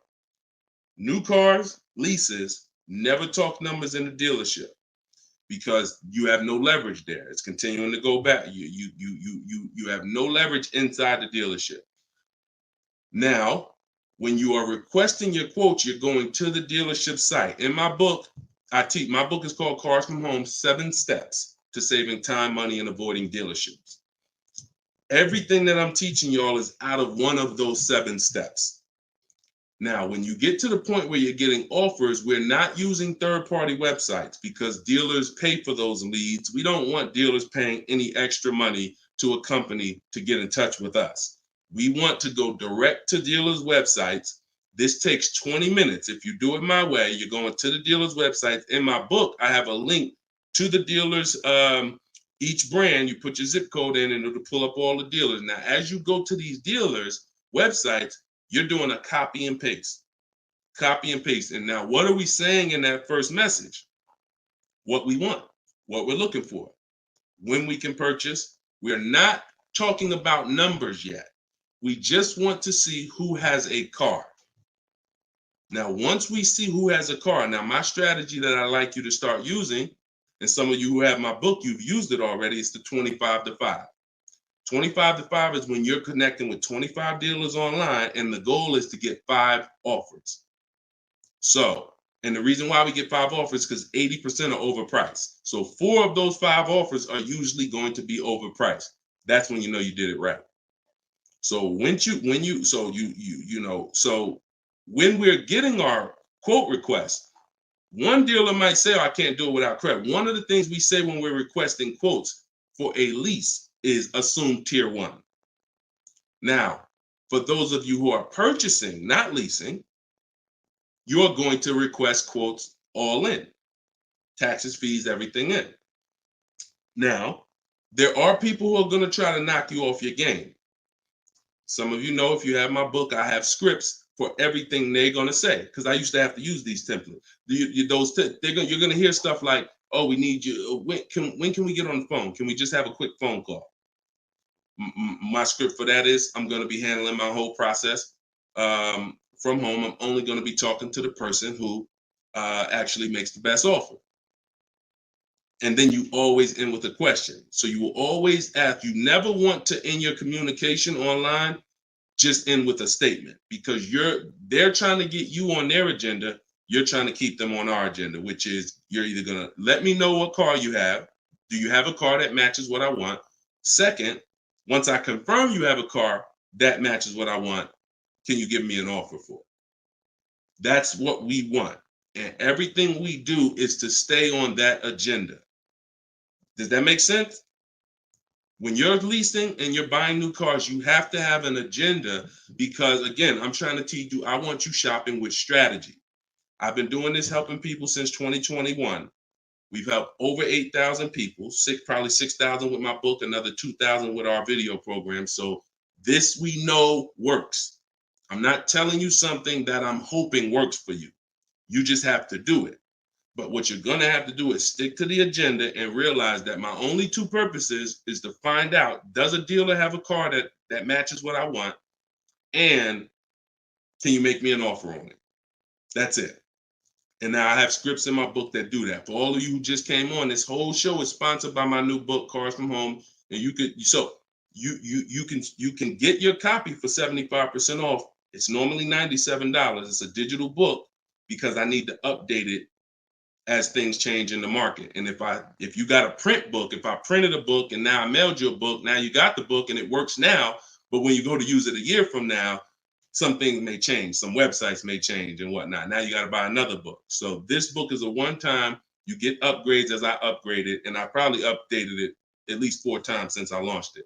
So get your copy for 75% off in my TikTok bio, but you only got 30 minutes. Once 30 minutes passes, it goes back up to $97, which is still a great price, by the way, because you're going to save thousands of dollars using it in my Instagram bio and my TikTok bio. So you're never getting to the point, Mr. Martinez, where you are giving a person an opportunity to run your credit, because everything you're doing is at home requesting information. So as long as you get into the business of being at home, writing and requesting prices and seeing which dealer is going to offer you the car for the best price, you're never going to be in a position where you need to be giving your credit, because there's no reason. And if you give your credit, you really fell for the game, because now they locked you into them, which is the goal. So no reason for everybody, no reason to give credit to give somebody our credit to get an offer. All right, go ahead, Dolan. Next one. Type your questions. I see a lot coming in from Instagram. I'm in the dealership right now. Vital on Instagram. Keep that up. Keep that up, Dolan. Vital just said I'm in the dealer right now. Now, if you're there negotiating, then you're never going to get the best deal. You're never going to get the best deal. Understand, y'all, I'm not playing games. For those of you who don't understand what we really do here, like, this is Greg right here. Greg used our strategies. He got a $56,000 Kia EV6 win. He got it for $527 a month on his lease, no money down. That's through bids. That's not through negotiations. Danielle's lease, $44,000 Audi A3. She got it for $550 a month, no money down. You know, this is on a purchase here. Sean bought, and some of you may have these cars and look at your payments. And you're going to say, Dad, Deshone, I got that same car, man, and I ain't get that price. That's why I'm trying to tell you to listen. And like, we're not regular here. And sometimes I think, like, I'm not the public. I could be in the car business making $200,000-$300,000 a year if I wanted to. This is not God's plan for me. I'm trying to give you the game, but you got to understand who I am. This ship has sailed. We've been doing this for thousands of people since 2021. If you just now here and you just finding me and you haven't used my stuff yet, like, you missed it, but understand, don't keep missing it.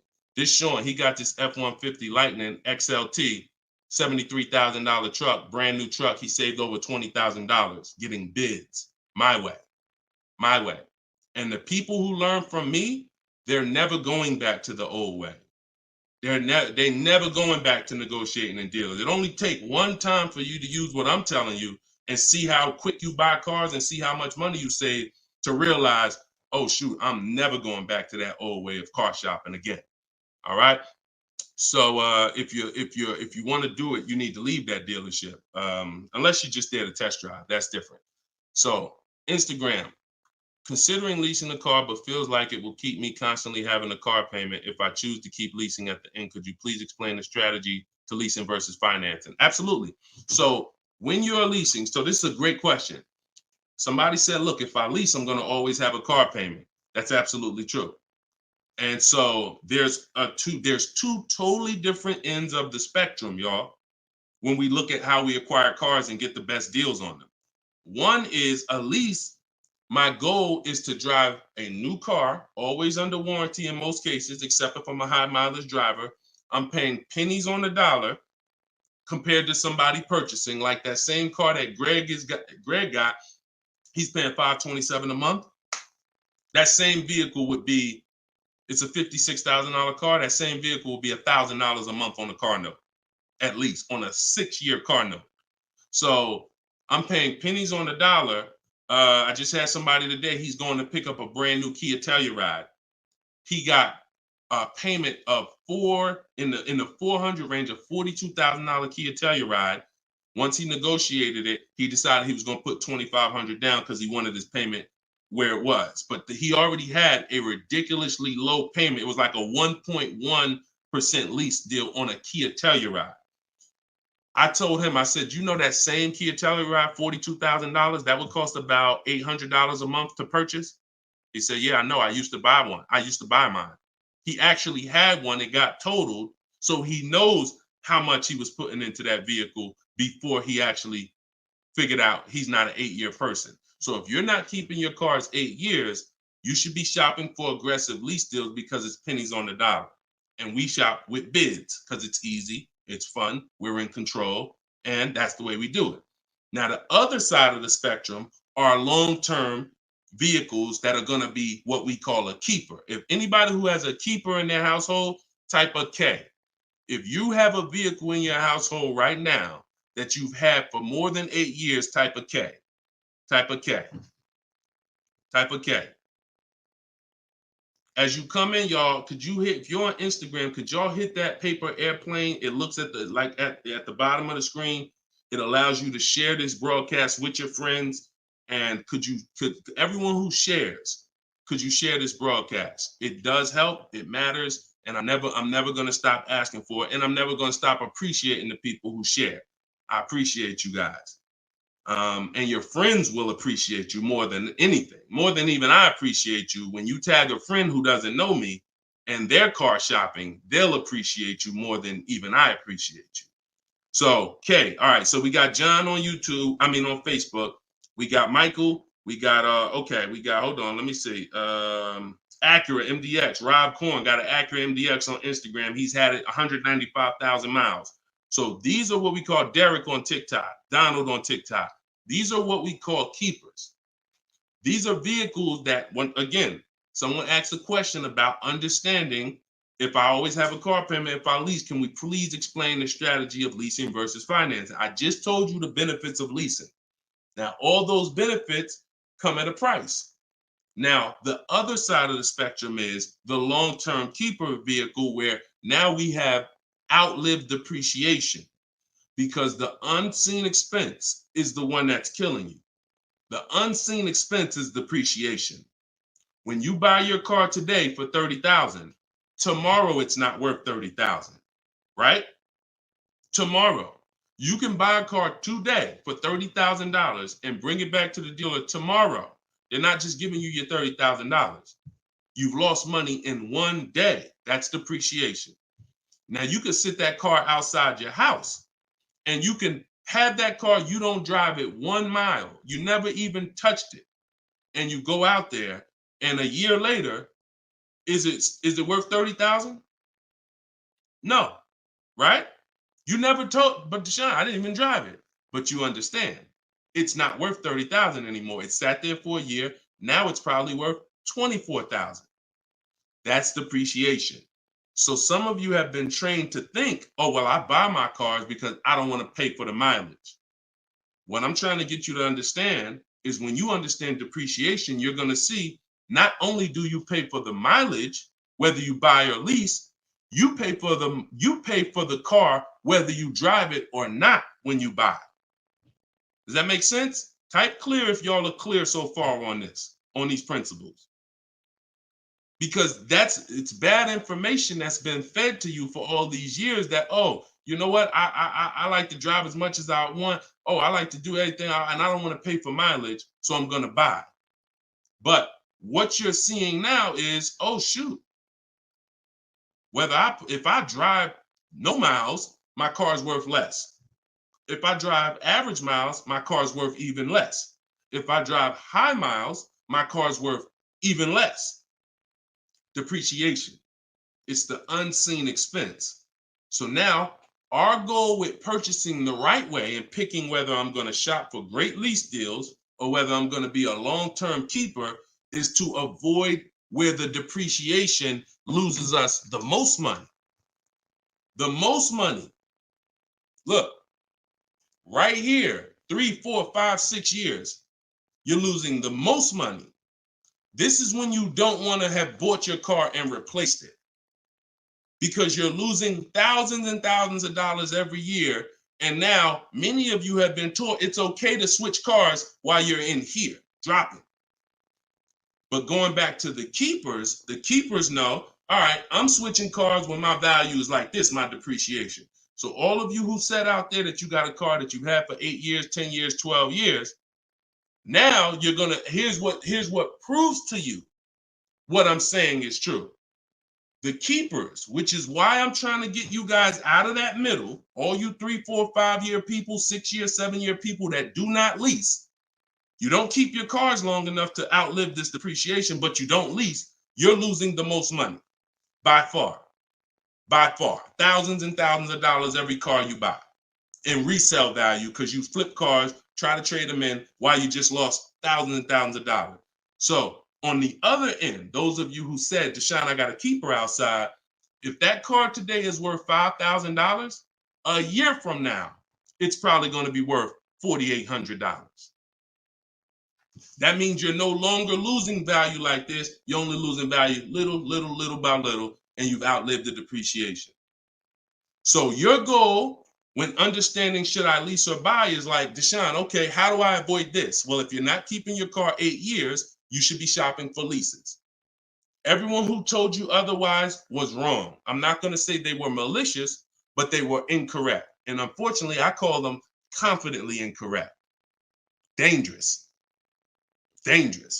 Being confident and incorrect is dangerous to you and others and everyone who's going to listen to you. So I'm telling you the truth based on numbers, that shopping for lease deals is here. If I'm not keeping my cars 8 years, I need to be shopping for great lease deals. If I'm going to keep my car more than 8 years, then I'm going to purchase and I'm going to make sure I get a car that's going to last 8+ years so that I can outlive the depreciation and win with long-term ownership. But I'm not stuck in the middle. Clear? Clear? Everybody clear before we move to the next question? JC said, my man hitting on all cylinders. I appreciate you, man. This is what we do, man. I've been doing this since 2006, man. I'm not new to this. I've been helping people save money on cars and make dealers bid for their business since 2021. And that's what I'm known for. Here in New Jersey, people know when I had my brokerage, Deshone is the person that helps people save money if you listen to him.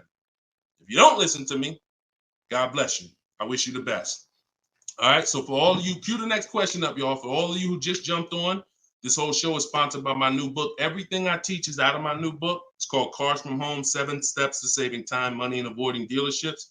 It's normally $97, but as part of our launch, you can get your copy for 75% off. It's a digital book. It'll be in your inbox in literally 3 minutes. And if you're on TikTok, you won't leave the broadcast, so you don't have to wait until the show is over to click the link in my bio, get your copy, and then you can come back and listen to the rest. Same thing on Instagram. And we got something in the comments for Facebook and YouTube. You guys can click the comment section, or if you're watching us on television, you can scan the QR code with your phone. All right, let's go, Dolan. Shoot that next one up, brother.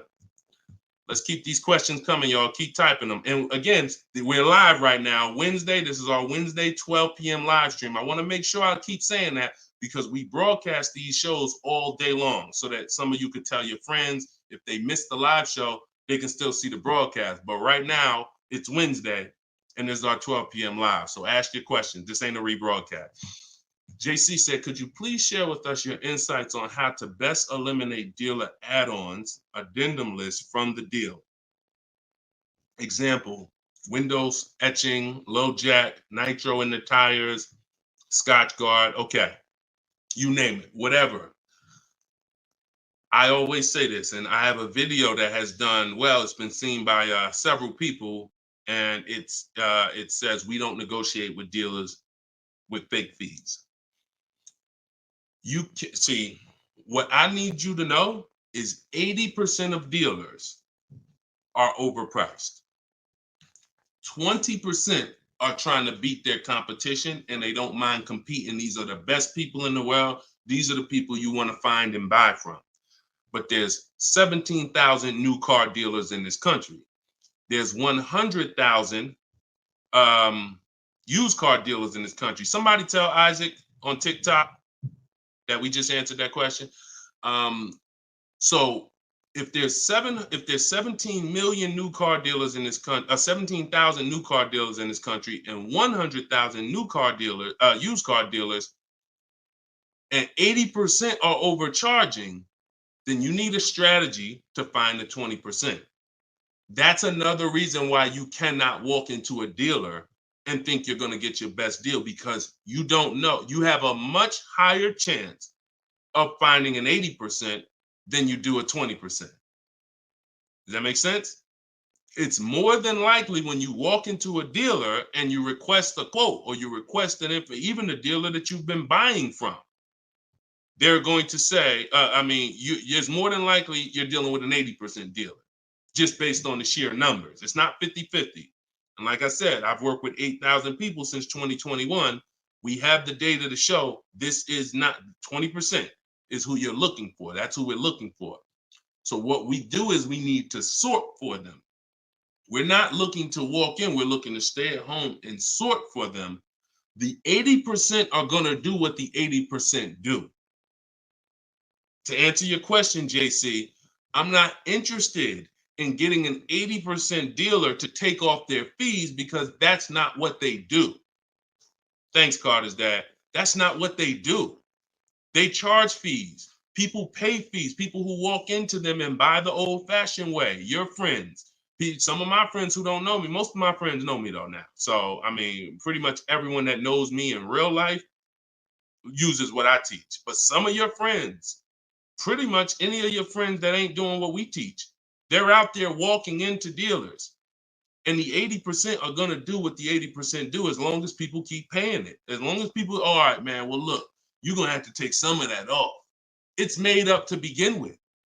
So how do I win if you're taking off $2,000 of fees you made up and then I think I won? How's that a win? So the tactic is the worst kind of people are going to start so high. It's called padding the deal. So when you walk into the dealership, I'm padding the deal if I'm the worst kind of person. If I'm somebody who I bounce from dealer to dealer, I make a lot of money, but my customer service scores are low, but I make a lot of money, so I always have a job. Now what I'm going to do is you're going to sit down, and I'm going to say, all right, which car are you looking for? Which car are you looking for, Diana? All right, Miss Roberts. All right, here's what we're going to do. Okay, so it's going to be working out about $650 a month. All right. Shoot, that seems kind of high. Here's the problem when you're in a dealer. You don't even know if 650 was the right starting point. Maybe the real starting point was supposed to be 550. But I'm going to start you at 650 because I know psychologically you need to think you won. See, pay attention to this. Pay attention to what I'm telling you. Selling you a car, the way the car business has programmed you, it's not about you winning. It's about making you think you won. It's a psychological game that car salespeople are trained heavily for. So when you come in and I tell you it's 650, or when you look at that car and you see it and you're like, the window sticker says 42, but when we sit down and I say, okay, we got this fee and we got that. All right, so asking price is 45,700. And you're like, wait, but the window sticker says 42. But yeah, these are the add-ons that we have. All right, now I'm starting so high that I can take off money to make you think you won, and I still end up winning because I really didn't take off anything. So this is why we don't play the games of back and forth with fake fees. What we do is we sit at home, we get bids, we look at, if we're looking at pre-owned cars, we're looking at the marketplaces, we're narrowing it down, because my strategy for shopping for used cars is different than new cars. New cars and leases, we use something called the 25 to 5 strategy. That's when we reach out to 25 dealers to get 5 quotes. Used cars, we use the multiple marketplace strategy, where we go to all the used car marketplaces and now we look at what the low price is in the market and we sort it down to our top 3, top 5. And then we take it, we got to make sure there's no fake fees on them, because that's a tactic they'll use on used cars. Fake fees, put a price out there. So everything is a screening process. That's what I want you using, a screening process, a sorting process, so that the best deal reveals itself. You don't negotiate for it. But we don't try to turn 80% dealers to 20%. They're never going to be that. Maybe they will if we change the whole industry, and they won't be able to keep their job if they don't change. But for today, 80% dealers are going to do what 80% dealers do. That's not our job. Our job is to find the 20%. Clear? Good question. Great question. Shoot the next one up, Dolan. We're live, y'all. This is Wednesday. This is episode 5 of Car Shopping Questions and Answers. We don't usually do a live show Wednesday. It's usually Monday, Tuesday, Thursday, and Friday at 12 and 3 Eastern time. So that's the schedule. If you're like, man, Deshone, I want to make sure I tell my coworkers, I got people in my church, they need to see this. Tell them Monday, Tuesday, Thursday, Friday, 12 p.m., 3 p.m., we're here live. But all day long, we rebroadcast these lives so that even if they miss it, they can watch the show and watch the rebroadcast. Go ahead, Dolan, shoot the next one up. What if your car is damaged and you want to trade it? Okay, great question. And what you'll notice is a lot of people are going to ask the same question you have, because many of you are in the same situation. So what if your car is damaged and you want to trade it? It depends on how bad the damage is affecting the value, in my opinion. So let's say you have a vehicle that is barely drivable. You're selling it in its worst condition, and it's making, example, let's say you got a BMW, older BMW, the transmission's slipping, or the transmission's out, it doesn't drive, or it needs an engine. Something where literally the integrity of the car is totally compromised. That car is almost worthless. That car is going to be worth $500, $1,000, depending on the year, the mileage, $1,500. Meanwhile, if you put a used transmission in, this is why I'm an advocate. I preach you should always have a great local mechanic, a great local service shop in town that you use when your car has no warranty left. You must have this if you truly want to win, because these guys are usually 30, 40% of what a dealer is going to charge, because they don't have that overhead. So what I'm doing, if I got an older BMW, no transmission, a Nissan, no transmission, I'm going to get a transmission from a salvage yard to get a used transmission, a used engine, pay $2,500, drop that in, and then sell the car like that.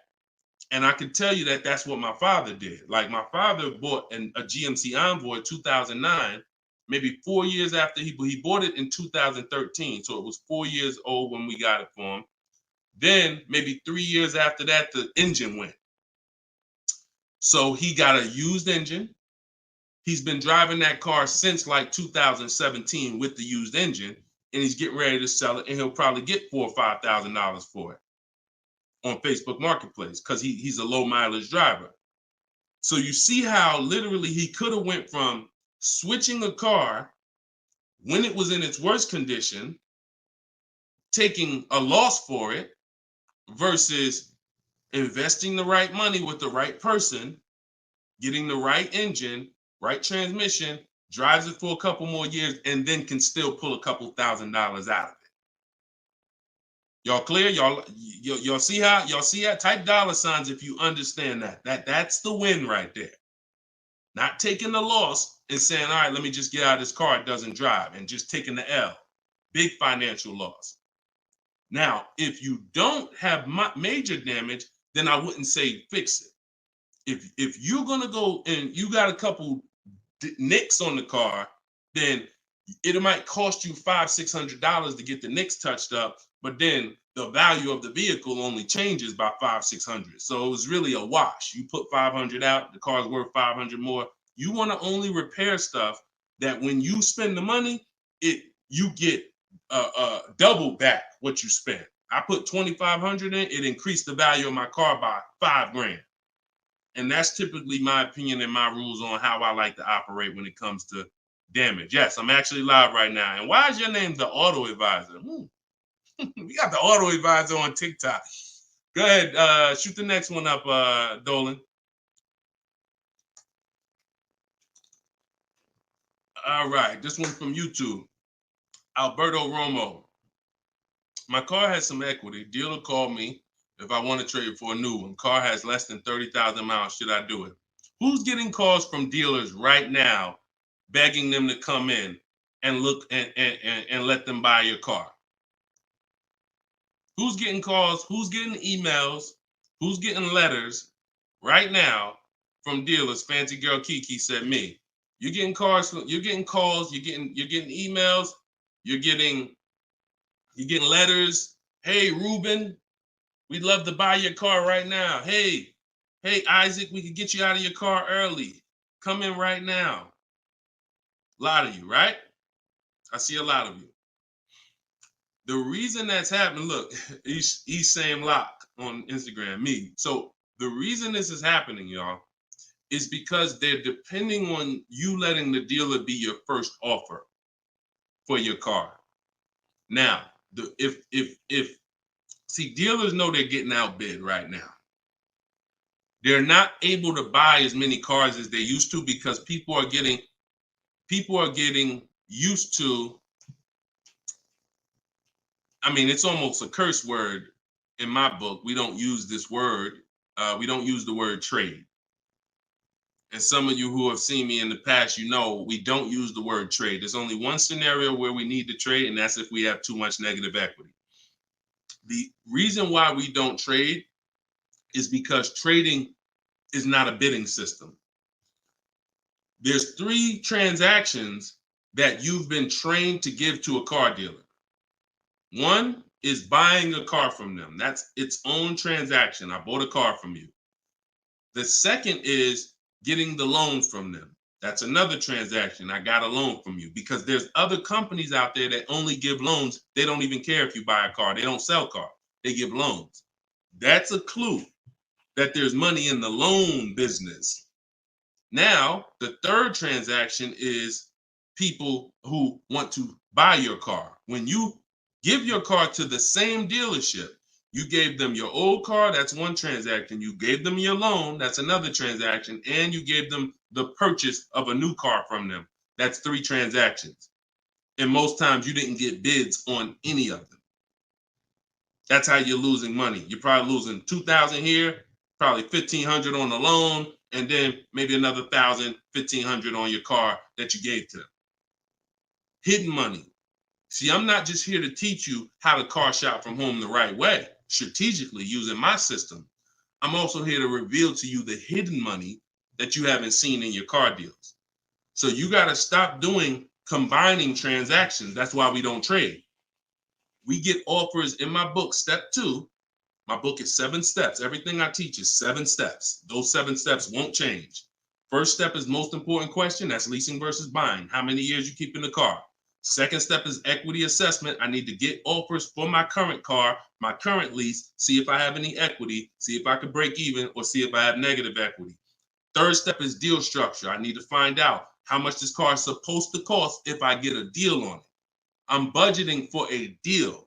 See, we don't budget based on how much I could afford. I'm budgeting, I'm looking at a car if I'm going to lease and saying, if I'm leasing, this is what a good deal would be on this car. I'm budgeting if I'm purchasing, this is how much I'm coming up with. Watch this. Many of you go in and you've been, oh, I only want to spend no more than $500 a month. Or hey, I only want to spend no more than $30,000. You end up spending $570, or you end up spending $31,500. Or they say, hey, yeah, we got you to $30,000, but what about the taxes? All right, well, I guess I'll just put that on a credit card. So you end up going over budget because you shop with your max budget in mind. We never shop with our max in mind. We shop with multiple goals below our max so that we always, no matter where we land, we're under our max budget. That's step 3. Step 4, we do something called shopping, not buying. We don't mix the two with my system. Shopping is deciding what you want. Buying is step 5 when we go into the market and we start getting offers on what we want. But when you get to step 5, you're in the market getting offers. Step 6 is paperwork and protection. All that paperwork that you need to know. All right, yo, do I need this product? Warranties, all of that is step 6. And then step 7 is delivery. So everything I'm teaching you falls under one of those 7 steps. And I'm trying to get you to use a system instead of winging it. If you don't wing it, you'll be fine. But step 2, Alberto, is the equity assessment, where you're getting offers to find out what your car is worth. You can give the dealer an opportunity later to beat it, but you need to know. That's why we don't respond to those. Hey, come on in. Let me look at your old car. Let me buy your old car. Hey, come on in. Let me see. You need to call your bank for a payoff, and you need to go to CarMax, Driveway, Carvana, Kelly's Blue Book Instant Cash Offer, AutoNation, Sell My Car, Car Guru, Sell My Car. Take you 20, 25 minutes to do your equity assessment, and you got real cash offers that you'll know if I have equity in my car, and you'll know these people can cut me a check in an hour. And now let me go prepare to shop for my replacement car because these companies already bid on my old car. Type clear if y'all are clear on that. That's the equity assessment. That's my 7-step system. That's why my book is called Cars from Home, 7 Steps to Saving Time, Money, and Avoiding Dealerships.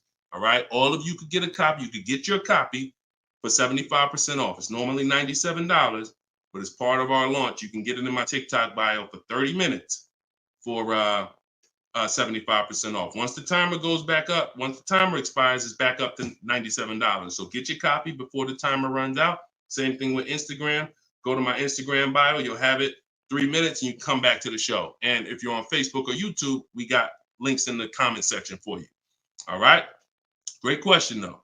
Look, go ahead. Shoot the next one up, Dolan. Oh, it said, this man, bro, spitting gold fire for real. I hope this isn't going over anyone's head. Me too, bro. Listen, me too. Keep that question up. Fancy girl Kiki from TikTok. But me too, bro. Like, I'm sitting here, man, and I pray every day that the Lord help me to look. I want you to even see. I gotta unlearn.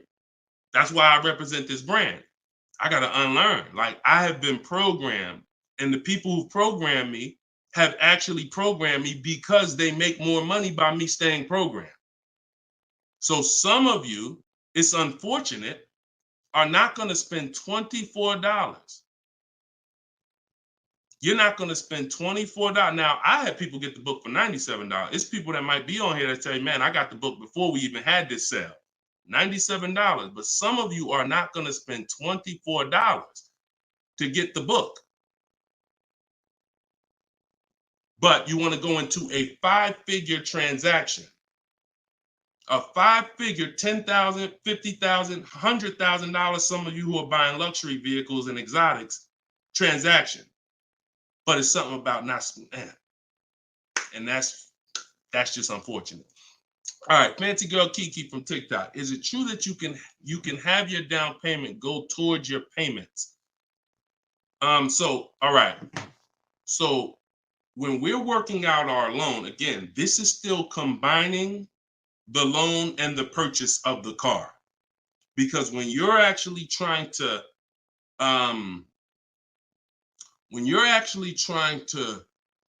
figure out and hope your down payment goes towards the payments and actually goes towards the car versus you basically just giving it to the dealership or maybe losing it to, not going to the car, you're mixing. Because when we're shopping, we have loan. When you buy your car, if I'm financing, right? Give you an example. When I bought my Infiniti truck, I'm shopping for the car. Once I get the car, now, and I use my perfect budget calculator. It's in my book. It's a calculator I created. See, that stuff I can't even explain on this show. I can't explain how a calculator that I created works. It's a surprise when you get there, when you're reading and you're like, oh, this is a calculator. I've never seen nothing like this before. I know, because I made it. And I got like 5 of them in there. So, but when you're trying to do what it does, I can tell you how to do this manually to some degree. When you got to know what you can spend. That's why we have that budgeting exercise where in order for me to be at a $450 a month payment, I can't get any more than a $22,000 loan. If I get more than a $22,000 loan, then I'm going to have more than a $450 payment. So now you might say, okay, 6 years though, because if I go 6 years on the loan, then maybe I could get like $25,000 depending on my interest rate. But I need to know how much car I can buy based on where I want my payment to be. So now once I establish that in a budget exercise, you can do that with some calculators online, try to, but you have to account for taxes. The reason why these calculators don't work well, because they're not going to account for the taxes. They're not going to account for, any down payment you want to put in, and they're not going to account for any equity you may be getting. And then they're not going to give you these goals for, all right, a 5-year loan or a 6-year loan is 2 different prices. $450 a month for 5 years is not the same as $450 a month for 6 years. If I get a car at $450 a month for 5 years, I got a better price on it than if I got it for $450 a month for 6 years. So these are the things that you kind of got to have in your budget so that all right, this is how, because it does me no good to know that I could go and spend $35,000 on a pre-approval. What does that do? How does that equate to what I can actually spend? I don't want to spend $35,000. That's a $700 a month payment. So, but once you establish the budget on how much I can spend, now you go find the car. So I'm shopping for the Infiniti, and I'm shopping knowing all of these cars are within my budget. Now, when I actually get the car, now what I'm doing is going and I'm finalizing my loan and having multiple dealers, multiple banks and credit unions give me offers for my loan. Everyone can run my credit with a hard pull because I'm within the rate window where it's not going to affect my credit negatively. It's only going to weigh as one hard pull. I know you have heard, oh, don't let all these people run your credit. If you do this right, according to how you're supposed to rate shop, you can Google rate shop. In fact, I'll show you right now. I'm going to share my screen so y'all can actually see. See, it's the information you don't know that's costing you. It's the information that you don't know that is costing you. Look, if I go to Google and I type in rate shopping, Experian. Experian has a whole article. Let me know if y'all can see my screen. Hold on. Oh, wait, hold on. Entire screen. Look. So I go right here. Rate shopping. They have a whole article about how to properly rate shop. And let me see. Look, the FICO score window is 14 to 45-day period, depending on which version is used to calculate the score. So we do it in 2 days. We do it in 2 days. So we don't even use the 14-day window. That's why we don't let anybody run our credit with a hard pull until after we already find our car. So now you come in and you are I'm letting all these people run my credit to get their offers for my loan, their offers for my interest. And then what I'm doing is whoever makes the best deal there, I'm calling the dealer and I'm giving the dealer an opportunity to beat it. Because the dealer has another 7, 8, 10 banks that they might, let me see if I can beat that because I like to earn the business. And that's what I call the bank bidding war blueprint. So I'm putting that when you get my book, you actually get the bank bidding war blueprint because I haven't combined it with my book yet. It's going to take me probably about 30 days to combine it into my book. So I just send the book and I send the bank bidding war blueprint. That strategy right there is called the bank bidding war. So we're not worried about if our down payment's going to go to the car, because our loan is always worked out with the bank, not with the dealership. Okay? Separate these things. When you start separating these things like I want you to, you're going to see I can't get into the same trouble I used to get into. Okay? Go ahead. Shoot the next one up, Dolan. Great question. Are you even actively selling cars, or are you just selling books now? No, we're all in the education business. I haven't sold cars since 2020. TikTok, what's the best way to approach a used dealership? From home. All the marketplaces. So you don't want to, if you're shopping for a used car, you cannot afford to miss a place where a used car is. What does that mean? Car Gurus, Auto Trader, Carfax.com, CarMax.com, Carvana, Driveway, eBay Motors. There's 8 marketplaces that we use. Vroom used to be on there, but Vroom's out of business now. So, and we don't use, people will say, why don't you use Auto Tempest because it pulls inventory from all of it. We don't use a third-party site, because what it's doing is pulling, it's not going to pull all the inventory, because no one's going to give this third-party site permission to just pull all their inventory, and now people start going to the third-party site instead of coming to them. So we just go direct to the marketplaces. And then the first thing we're doing, once we know our budget and what we can spend, we're going and we're looking for our car. But we are not going, the first thing you need to do if you want to get, y'all know, like, what I'm famous for is teaching people how to get below market deals from home. Below market deals. When you're getting below market deals, you have to realize there's 2 other categories of most people paying. Some of you have been paying market value. Some of you have been paying above market value. So below market value means there's 2 categories that we want to buy below what they're paying. Okay? So we got to have that in our mind. Below market. Like when you look at Eddie. Look at Eddie. This is 2023. This was last year. Still coming out of low inventory. He got a 2023 Camry hybrid. And the hybrids last year, they were on fire. On fire. Like, so they were still charging $2,000, $3,000 over sticker price for the, he got $2,086 under MSRP getting bids. That was his lowest bid. Okay? He said, I had a 1-week window. So those of you who are like, Deshone, I need a car in a week. When you get bids, it ain't nothing. He said, I actually completed the process in 4 days. So below market deals where people are paying sticker price and they think they won. You know what? Hey, you know what? The best deal is, at least I didn't get a markup, sticker price. Now, let's get back to approaching the used cars. When we open up when we get in used cars. Oh, wait a minute, yo, banana dad, you funny, man. So when we get in used cars, so our goal before we could get a below market used deal, we have to know what the market prices are. So when we open up those marketplaces, the first thing I want you to do is look and sort from lowest to highest prices on all of them. Lowest to highest prices. Well, the first thing we actually do is start an account. You want an account because we want to get alerts of all new inventory. So we start an account on all the marketplaces that we can start an account on.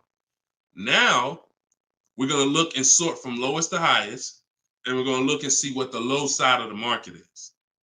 Low side of the market, low side of the market. Now I might say, okay, the low side of the market is about 22, 23. If you're doing it right, you're always going to have prices that are $3,000, $4,000, $5,000, $6,000 more. If you don't see that type of spread, you're not doing it right. So now we know this is the low side of the market. Now here's what comes with the low side of the market.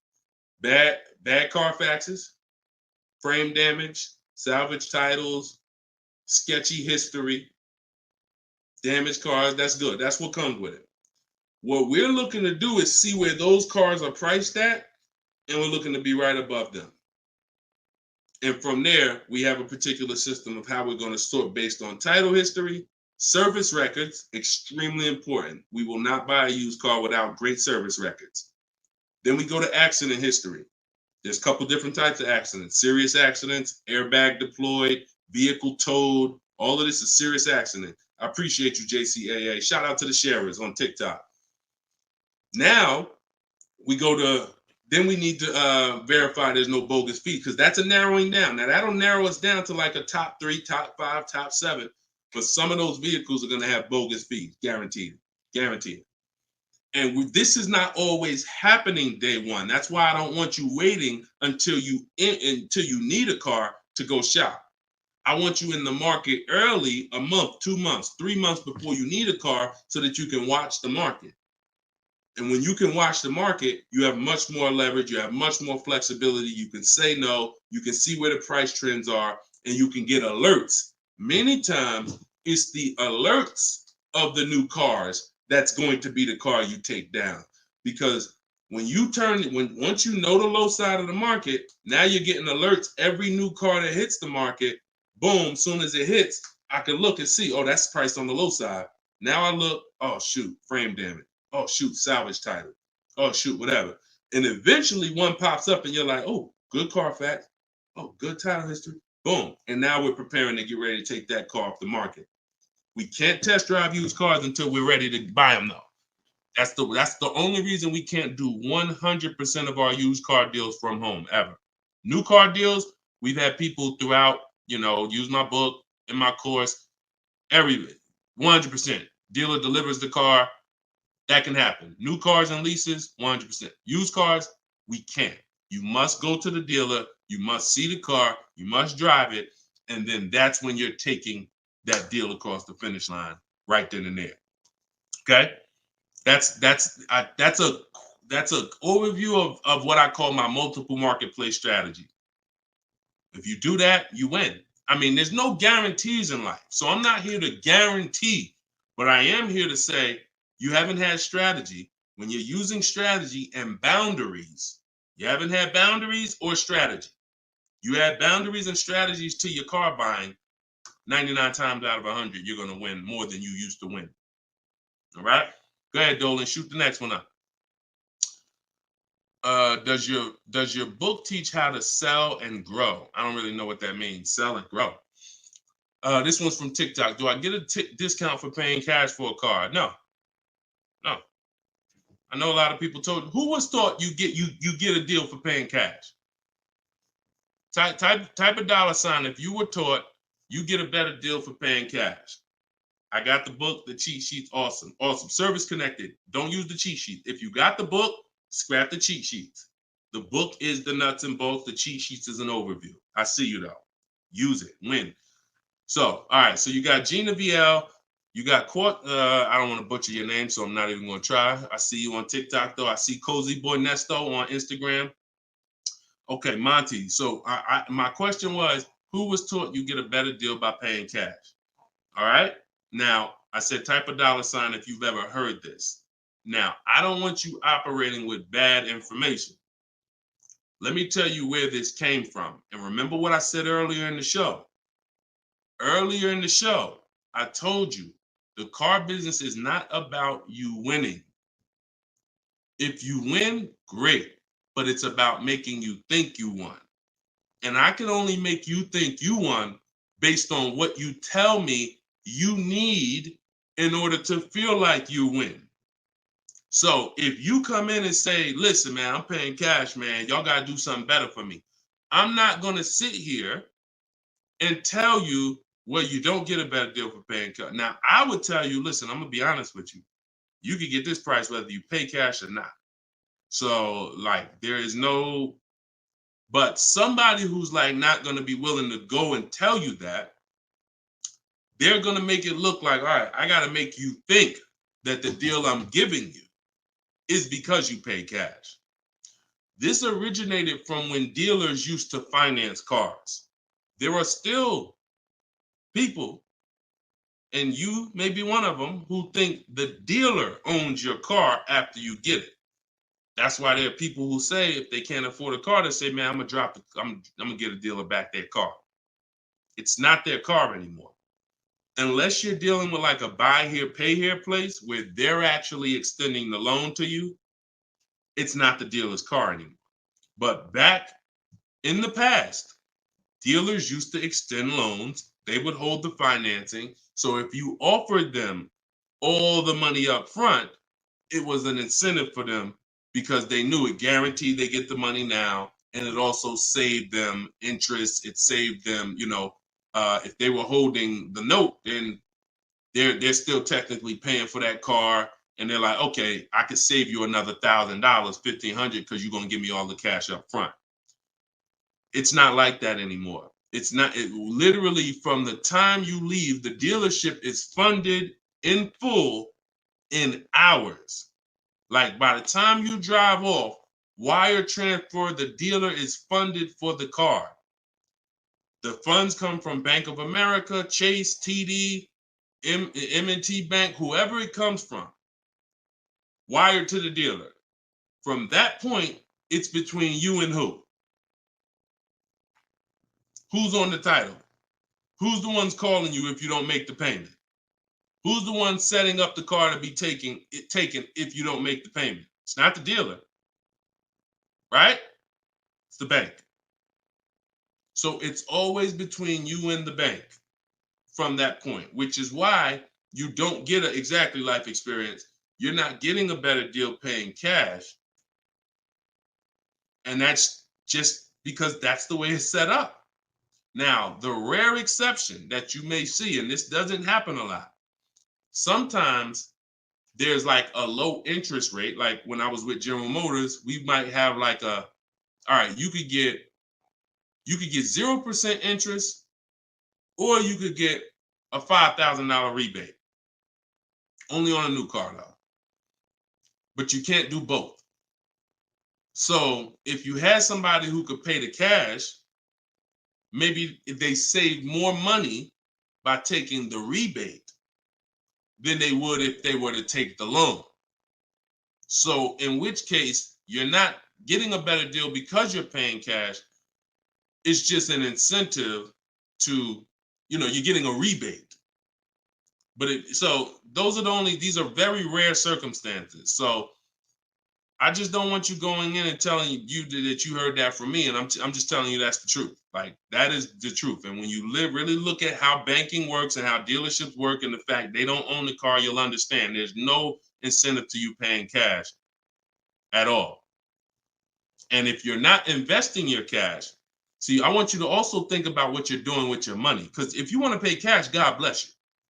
Pay cash. Interest rates are high. Put as much down as you can. Pay cash. Get the loan out of there as fast as possible. You're paying 6, 7, 8, 10%, 12%. Get the loan out of there. Pay it off or make a large down, only finance a small portion of the car. But if the rates are low, which at some point we do believe rates will be low again, or I always tell people in the bank bidding war, you got to check, see if there's any special interest rates. There might be 0%, might be 1%, 2%. So if those instances exist, there are people who your money's invested. You're getting 8% on your money. You're getting 6%. You're getting 10%. You're in real estate. You're getting 15%.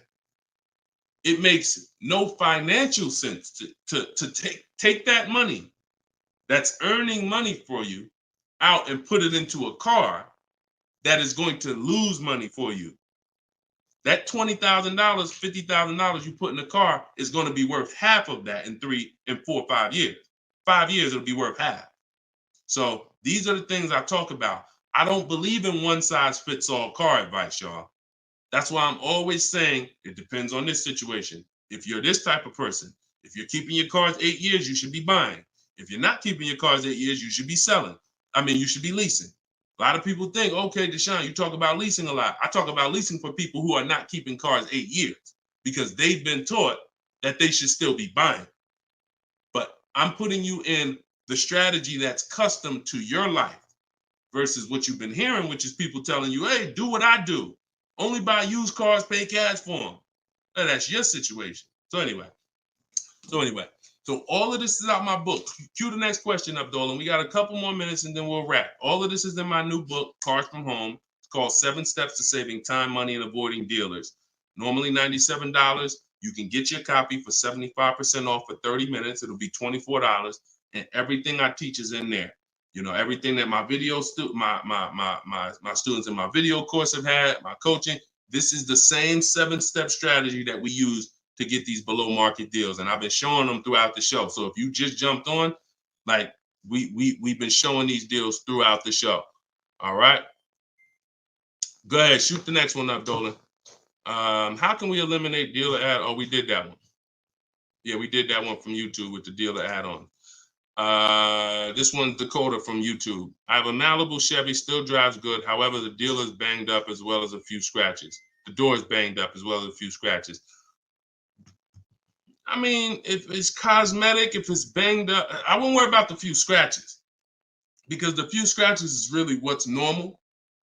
And you know, people expect you to have normal wear and tear on the car.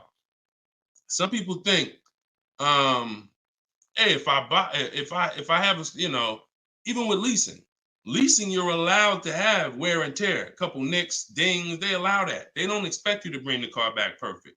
Same way with this. But if it's a big dent that would be an eyesore and you can get a company like Dent Wizard or something like that to come pop the dent out, then I would do that.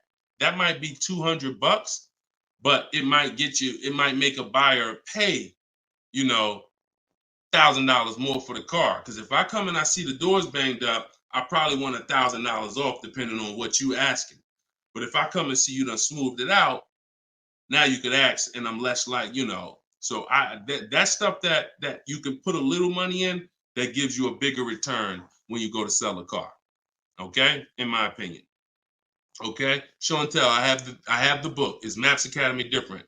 Yeah. Maps Academy is my video program. The book is the 7 steps. I have a video library that's 7 steps in video, and then Maps Academy is, you know, my video program, and I coach people. So we do these Zoom calls, so we make sure we answer questions. So I always say, get in where you fit in. You know, get in where you fit in. I don't care how you get the information. Get the information. You want to get it from my free videos on social media. You want to cycle through those. I got hundreds of them. Piece things together. Get in where you fit in. You want to be on the live show. Try to piece it together. You want to get the book. You want to be in the video library. You want to coach with me. Whatever. That's what I'm saying. It's no excuse. It's no excuse for any of you not to be getting below market deals when the information exists. And it's thousands of people that testify about me. I'm not new here. We got over 2 million followers. If I wasn't helping people, it would have been out by now. Somebody would have wrote by now, oh, this guy don't do what he said. I got thousands of people around this country, testimonials, hundreds that we done just grabbed, boom, boom, emailing us, yo, look at my deal, look at my deal. So it's just, you are just now discovering what we do. But understand, we've been doing this. All right. All right. All right. Go ahead. TikTok. What would be the sweet spot year in buying a used large SUV, Suburban or Expedition? Much as you could afford. You see, so when you look at quality, this is why I like to have multiple goals. Because what I like to do is I like to have a goal, right? 5-year loan, no down payment. That's one price. 6-year loan, no down payment. That's another price. 5-year loan with the money, you know, I might say, okay, if I have to, I can put $5,000 down. You know what I'm saying? Some of you, that's realistic. That's how you look at it. Man, if I have to, I got $3,000 I can put down. If I don't have to, I don't want to. That's why when you use my perfect budget calculator, which is in my book, step 3, when we're budgeting, we're deal focused budgeting. Here's what you want to know. If I want to be at $450 a month, how much is $450 on a 5-year loan, no money down? All right, that's one purchase price. Now, second tier, $450 a month, no money down, 6-year loan. I told you, I pay more if I had $450 for 6 years than I $450 for 5 years. So that's the next step up. Then I say, okay, 5-year loan using my down payment money. And then my max budget would be 6-year loan using my down payment money. But understand, I'm still under my max budget. I don't care if I have to go, and then we have another step where some of you have an old car. You have an older car, you're going to be selling it. You got 3,000 equity, you got 5,000 equity. That's also in there. So then it'll be no down payment, no equity. No down payment, no equity, 6 years. Down payment, no equity. Down payment and equity. See, all of this is below my max budget. Once I do a 6-year loan, my down payment and my equity, I'm not mad because I'm still under my max. Now, if I go above that now, if I wanted to do 5 and now I'm doing 6, or if I want to do $450 a month and I'm doing $480, now I've gone above my max budget. So my system for purchasing, we use this for new cars, used cars. Anybody who's getting a loan, this is what we do. This is in my book. My calculator generates those 6 goals for you. So when we say sweet spot, my first target is that first goal. That's my first target. When I went shopping for my Infiniti, I was looking for a car under that first price. Couldn't find it. Jumped up to the next tier. Couldn't find it. Jumped up to the next tier. And it was my 4th goal is where I found this one at. But I still had like $4,000 or $5,000 more that would have kept me below my max budget. So that's how you want to do it. Shorter loans, no down payment. Longer loan that I'll take is 6 years. I'll never recommend anything longer than 6 years. And then we start adding those resources that we have to it. And then once we tap out at the top, that's our max budget. 6-year loan, the most down payment money. And then if I have any equity for my car, I'm putting that all into the deal. And then as long as I find a car in any of those, and that's usually like a $10,000 to $15,000 spread, depending on, how much resources you got. That's a couple $1,000s right there. So that gives you the room to bump yourself up without letting a car dealer bump you up over your budget. All right? That's why it's called the perfect budget calculator. And I invented it. All right? Praise the Lord. Listen, I appreciate y'all. We've been on for about 1 hour and 15 minutes. We do these shows live Monday, Tuesday, Thursday, and Friday. Wasn't going to do one today, but you know what? I said, it's Wednesday. Let's jump on. Let's do a live. Let's get some questions. Let's get as many as we can. But this is what we do, y'all. You could tell your friends 12 o'clock and 3 o'clock, Monday, Tuesday, Thursday, Friday. You can meet me live on any of my platforms, Facebook, TikTok, Instagram, or YouTube. And we'll be doing this live Q&A to make sure you guys get what you need to save money and get below market car deals. That is the goal. So for those of you who like Deshone, I appreciate the show, but I want everything in one spot, man. I don't want to even have to come back to this show anymore. That's all in my new book, Car Shopping. It's called Cars from Home, 7 Steps to Saving Time, Money, and Avoiding Dealerships. You can get it for 75% off in my TikTok bio. It'll be in your inbox, and everyone who gets a car, who gets a book, right when you purchase, I give you a support email. So on that last page, you'll see a support email. If for some reason I don't give the support email out to the public because people just be emailing me with questions and all that, I don't do DMs. I don't do none of that because we got too many people to be doing DMs and all of that. Once you purchase this book, you get a support email. If for any reason your book doesn't arrive in 5-10 minutes, check your spam, check your junk folder. But if it's not there, then email us at support and we'll make sure we get you a copy right to you. All right. So use this information, get your book for 75% off. You won't pay the full $97 in my TikTok bio, in my Instagram bio, or in the comment section on YouTube or Facebook. We got a link in the comments for you, or you can scan the QR code. But that's what we do, y'all. Below market deals. That's the goal. Keep unlearning, keep relearning. I appreciate you. All right. See y'all on the next live.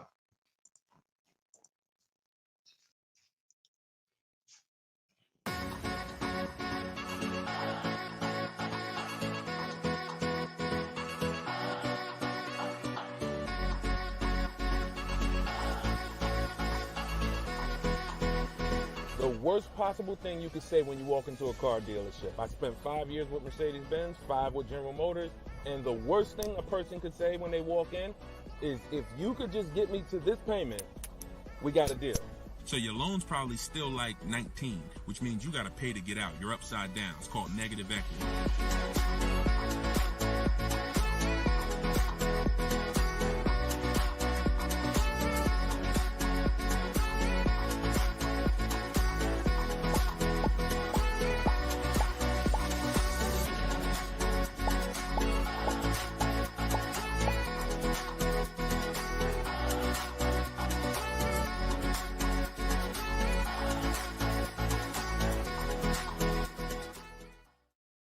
Gail, welcome everybody to episode 6 of Car Shopping Questions and Answers. I am your host, Deshone, publicly known as Deshone the Auto Advisor. We do these shows Monday, Tuesday, Thursday, and Friday live at 12 p.m. Eastern Time and 3 p.m. Eastern Time. So I know some of you may see our live rebroadcast. That's for you to tell your friends about. That's when you can't make the show, you catch the rebroadcast. But those are the times that we're live. If you don't know me, I'm the author of the digital book Cars from Home, 7 Steps to Saving Time, Money, and Avoiding Dealers, currently rated 4.94 on Goodreads.com. So thank you to everyone who has reviewed the book, the digital book. All of you can get the copy for 75% off during the show for the next 30 minutes. You'll see when you click the link in my TikTok bio, there is a link, there's a button for you to get 75% off. So you won't pay the normal $97 price. Same thing with Instagram. And you guys on Facebook or YouTube, you can click the button in the comments and you can get your copy.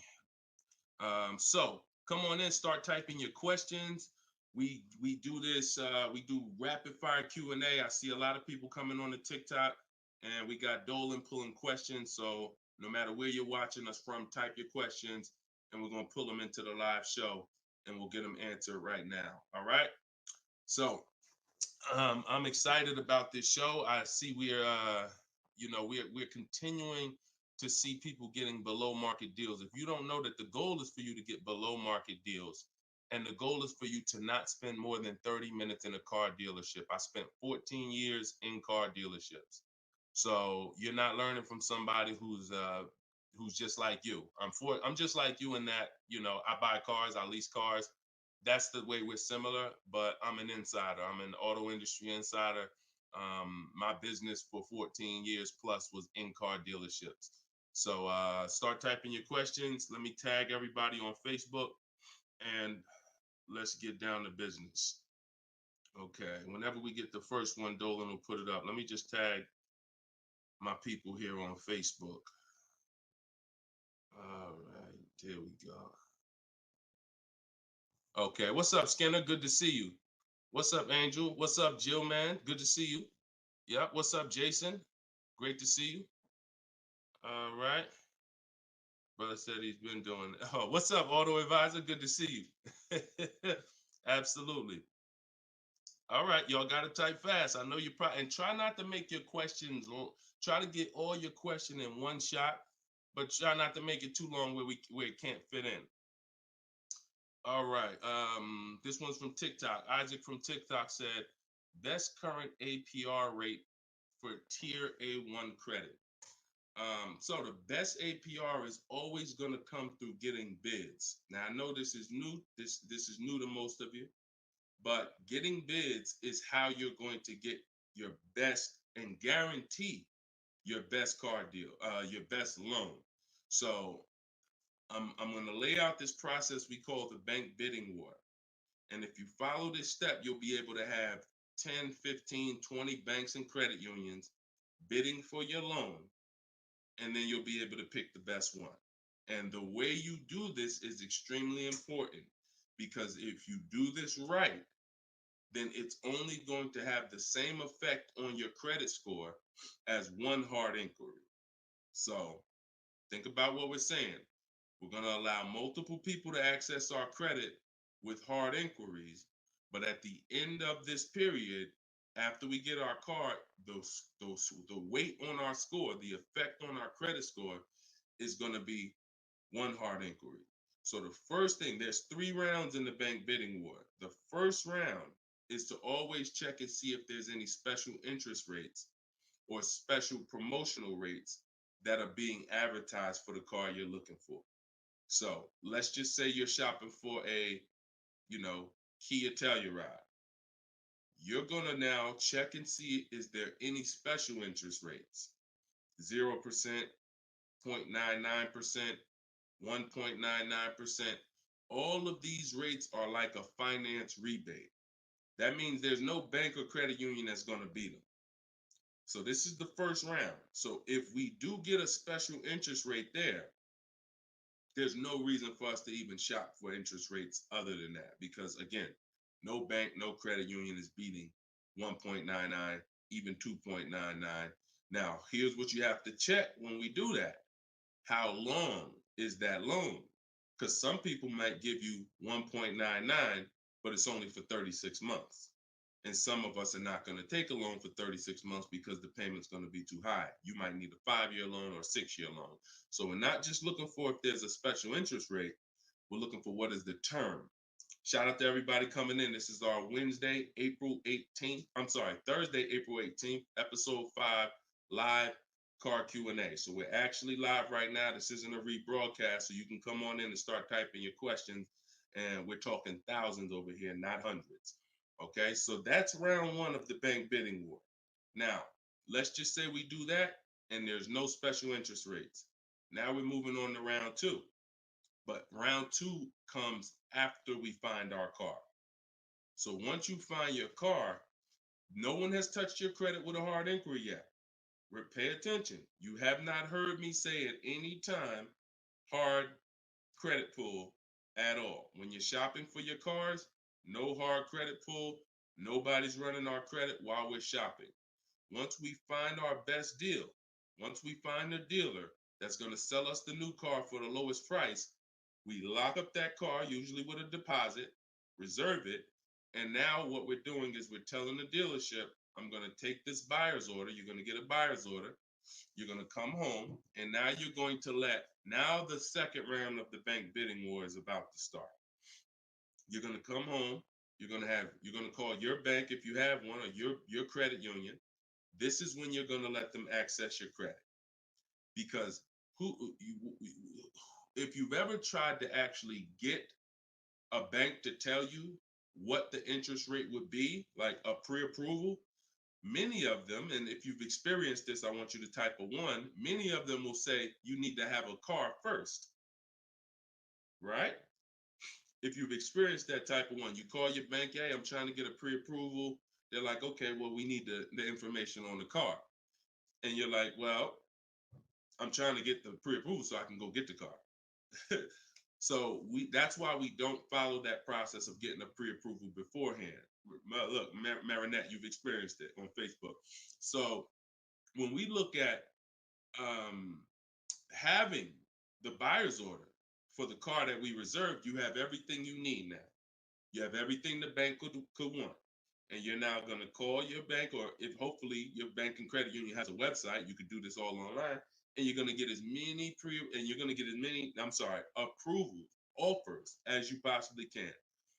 In my book, I list a couple: your bank, your credit union, online banks, Lightstream, community credit union, everybody who can lend in your state, you want them bidding. This is very important because some of you haven't been trained to see. My job is to not teach you just how to buy from home and make people bid for your business. My job is to show you everyone willing to listen. If you're willing to listen, I'll show you where the hidden money is in your car deal. The money you have not been trained to see, or the money you've been trained not to look at. And the people who have trained you not to look at this money are usually the people that's making the money. So you have to see that one point. Let me give you a scenario here. Let's go to an auto loan calculator so you can see how much money is just in your car loan. Just in your car loan. And we're going to do a couple different interest rates so y'all can take this serious, and you'll see why you need to be getting multiple bids for your interest. So if I'm buying a $30,000, if I'm looking to borrow $30,000, let's take $30,000 for an example. Average, pretty good average. Average price of a car is probably higher than that, but let's use 30. Now, if that interest rate is 5.99, total interest paid is $4,791 over the course of 5 years at 5.99. If the interest rate is 7.99, total interest paid is $64.89. That's over $2,000 difference. 2 points, $30,000 loan.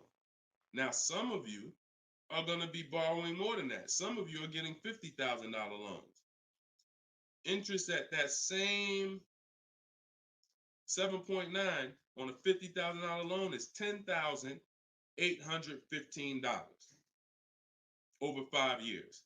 Now, if you can get 2 points less, 5.99, interest is $7,984. This is $3,000 difference. So, do you see how if you're not getting the best loan offer just as serious as you're taking trying to get the best price, you get a good price and then you'll give it back to the bank who's giving you the loan. So this is why we get big. So we're now going to let all these people run your credit. This is when you do your hard inquiry. You don't do it before this. Hard inquiries, credit unions, online banks, your bank, your credit union, everybody's bidding now. And now what you're going to do, once you take the best offer from that round, that's round 2, that's when you're going to call the dealer and you're going to tell them what that best offer is and see if they can beat it. Because the dealership has another 7 to 10 to 12 banks that they're going to be competing to try to get your business. So this is the bank bidding war. So when I created this product, and if you do this right, as I said, what I know you were taught, who was taught, be honest, we're live right now. This is our Thursday, 12 p.m. live. Who was taught, don't let people run your credit. When you have multiple inquiries, it lowers your credit score. Who was taught that? Type me if you were taught that. Don't let these banks, don't let people run your credit. You can't have all these people doing hard inquiries or they're going, it's going to jack your credit score up. All right, look, that right was taught. Okay. Look, Lisa, I see you. Hold on. Let me go to Instagram so I can see our Instagram comments over here. I always got to go to Instagram Live. Okay, Diana from Facebook. I see you. Hold on. Let's get Instagram in the building. Give me a second. All right. Marinette. All right. Marinette. Okay, I see you. D, I don't even want to try to pronounce your name, but I see you on Instagram.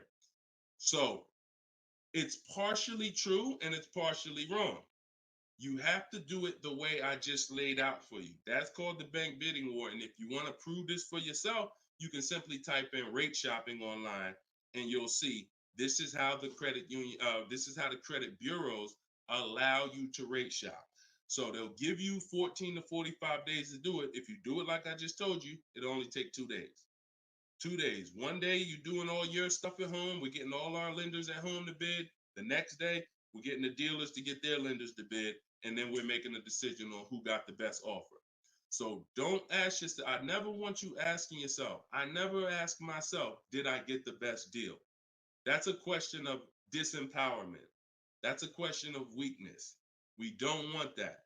What you should be saying is, following this process, I guarantee I got the best deal because I got offers from all these banks. I can't get offers from 15, 20 banks and not guarantee I got the best rate. The way you shop, or you've been taught to shop or programmed to shop, you're only getting offers from one bank, or you're just letting the dealer do it all for you. That's where your buyer's remorse comes from. That's where your skepticism about, did I really get the best rate, come from. So we won't know what the best rate is until we get all the bids.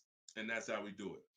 So everything that I'm teaching y'all is part of what's in my book, rated 4.9 on Goodreads. It's called Cars from Home, 7 Steps to Saving Time, Money, and Avoiding Dealers. You could keep typing your questions because Dolan's going to pull the next question and you can put it up on the screen now, Dolan. Put the next question up. But all of you can get your copy for 75% off as long as you get to my website before the 30 minutes expires. This is a welcome offer. Normal price of the book is $97, and it's worth every penny. It's worth actually thousands.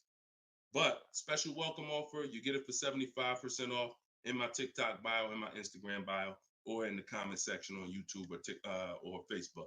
Okay, this is Monty from YouTube. She said, my mother's looking to start a new lease soon, but she only drives 5,000 a year. What's the best option? Low mileage lease if she's not keeping the car. So if she's not keeping the car, Monty, watch this.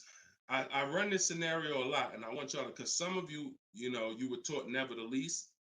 If you stick around this channel long enough, you'll see probably within minutes that that's some of the worst advice that you've ever listened to. If you don't keep your cars 8 years, so we'll talk about that. And we show examples. It's not even up for debate. People who try to debate it, they're emotional and they're tied to old advice. So once you have decided you're leasing, which means I'm not keeping my car 8 years, I want to avoid that depreciation, then I need to be shopping for aggressive lease deals, because it's the short term. Again, this is another unseen expense, depreciation. This is why, look, when you buy your car today, you buy a $40,000 car today, you try to take that car back to the dealership a month later, what's it worth? You try to take, you buy a car today for $40,000. You try to take that car back to the dealer a month later. Is it worth $40,000? Right? No. A month. You might have even not you might have not even driven it. But that's the way depreciation works. You don't have to drive the car. In fact, here's another scenario. You could park the car outside your house for a year. You buy it for $40,000, park it right outside your house, don't even touch it. Just start it every now and then to keep the engine running. You come back a year later, that car is not worth $40,000. It's worth probably $32,000. Dang, how did I lose that much value and I didn't even drive it 1 mile? Depreciation. That's called the unseen expense. So whenever you hear me talk about the unseen expense, it's depreciation. So your job is to find the strategies, which is what I teach, to make sure you avoid the depreciation hit. So if you buy a car, Monty, even if she doesn't drive it, even if she only drives it 5,000 per year, 5,000 miles a year, like you're saying, she's losing value. And what she's doing when she replaces the car is she's hoping she could get some of that value back that she lost. It really never happens. Who understands that when you go to trade your car in, you never get what you really thought you were going to get for the car, right? Now I'm going to ask you a question. Everyone who has a car outside that's 10 years old or more, 10 years old or more, type me in the comments. Matter of fact, let me know how many years you've had the car. That's a better one. Type how many years you've had the car. And for those of you who just came to the show, this is our Thursday, 12 p.m. live show. We're actually live right now. This isn't a rebroadcast, although we do rebroadcast these shows throughout the day, all day, so that you can actually catch up, watch the replay.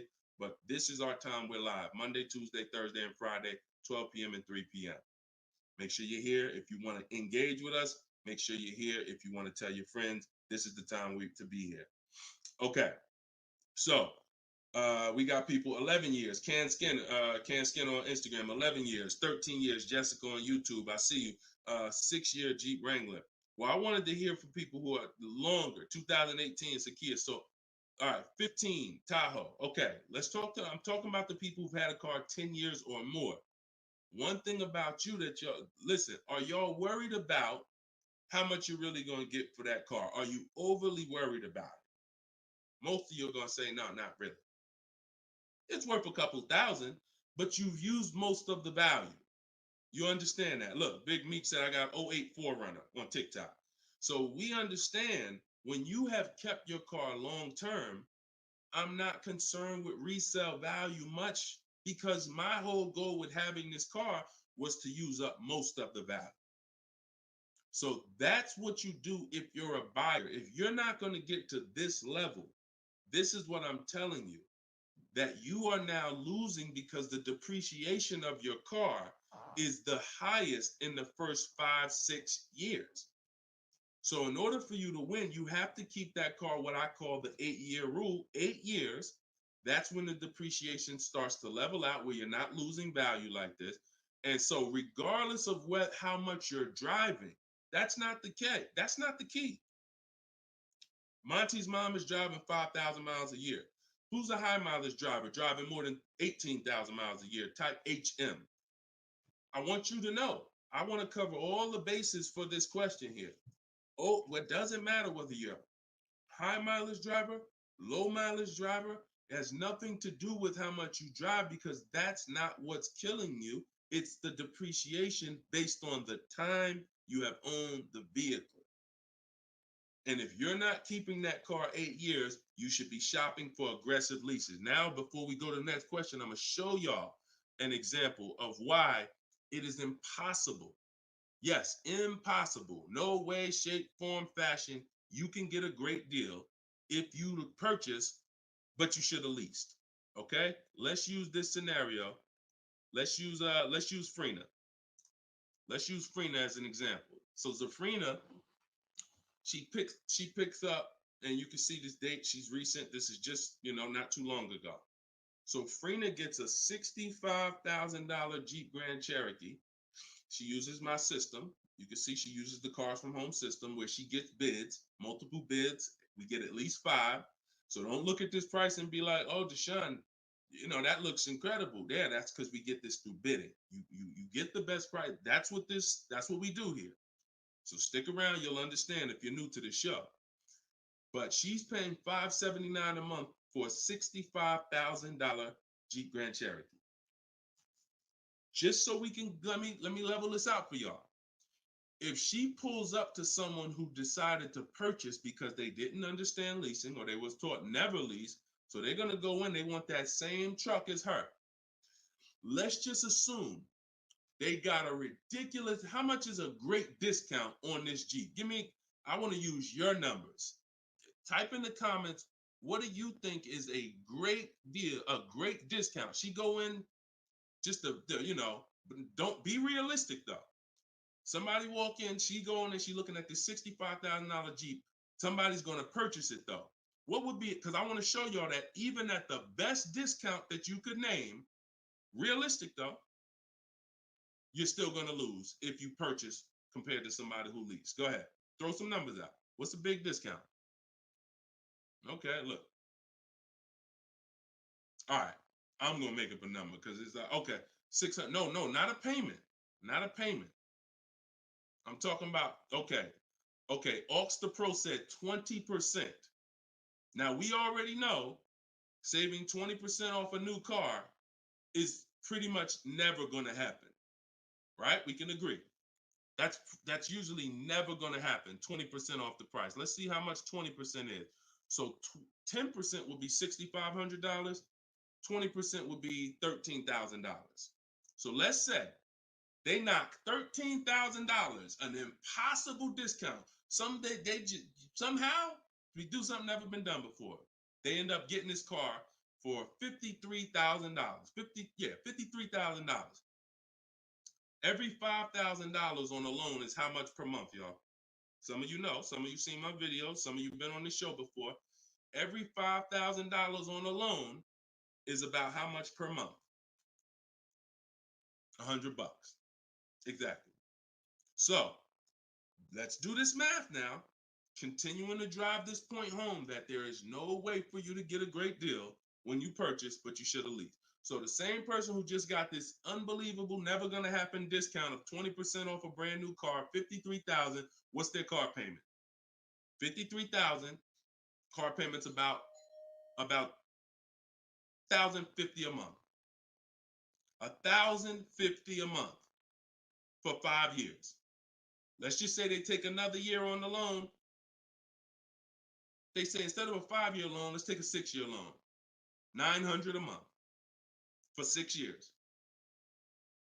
Freena's paying $579. Is that sinking in? Type $ if that's sinking in. that, whoa, you telling me, Deshone, the same price that this person just got, and she got a ridiculous lease on it, she's paying $579 a month. Even if a person got an never gonna happen discount. I literally just took what my man here on Instagram threw out, and he knew he was throwing out something crazy by saying 20%. Even with the 20%, payments $500 a month more than Freener got leasing it. Now let's do one more scenario here. One more. See, all of this is what I'm teaching. This is in my book. This is why the book is 4.9. Goodreads.com. Thank you to everybody who's reviewed the book, Cars from Home, 7 Steps to Saving Time, Money, and Avoiding Dealerships. One more scenario. Let's throw a used car in here. So we already looked at Freener's deal, brand new, great lease.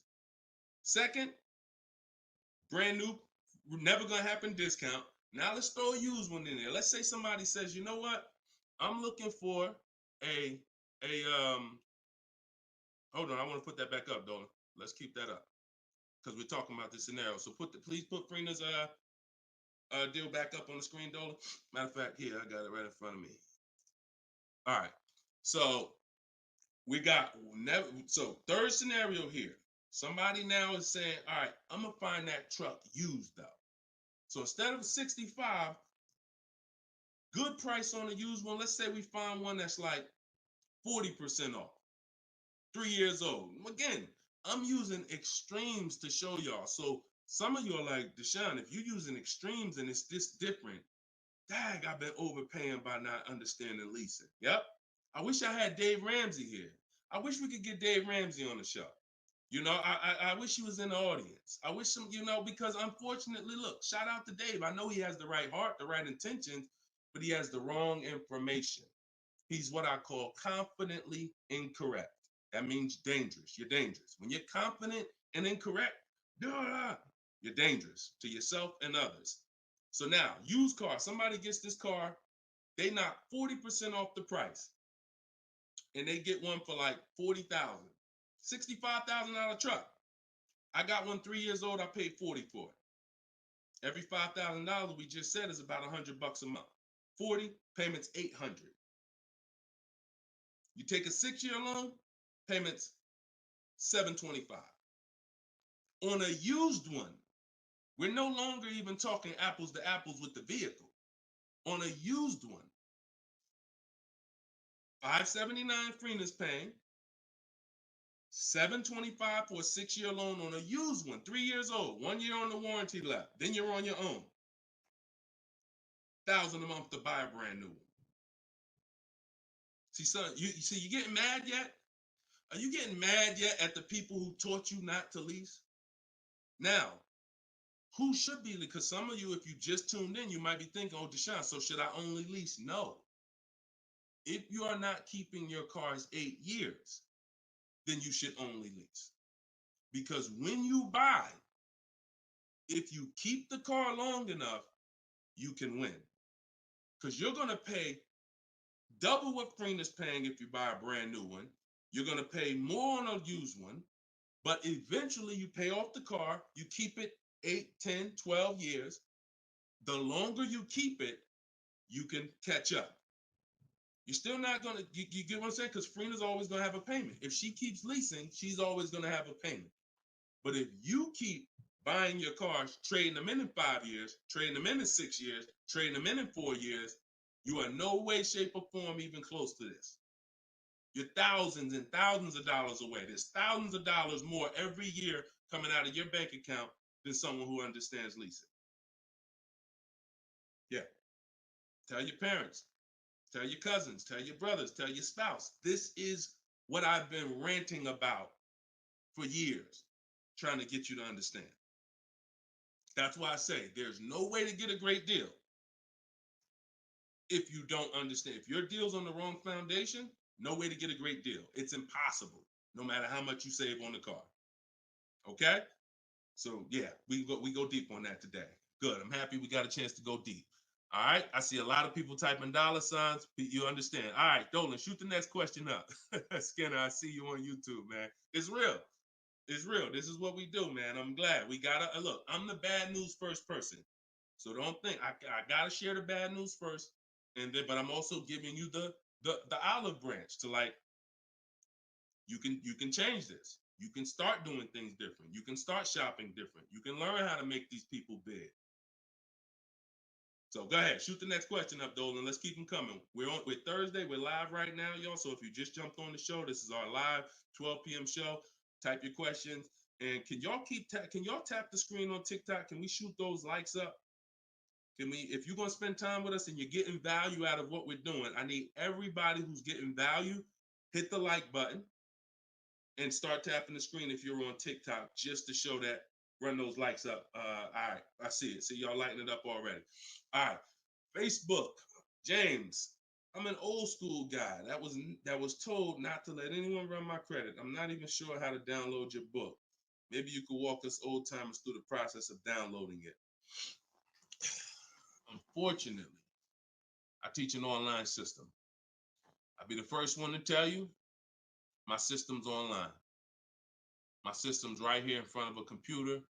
I've worked personally with probably 1,600 people personally in my coaching program since 2021. They got to know how to use a computer. I've had older people who get their children, who get their grandchildren come because and sorry y'all, my eyes are watering. I got a little something trying to jump on me, but we good. But I would be lying to you if I told you this isn't based on because we use copy and paste systems. You're sending emails.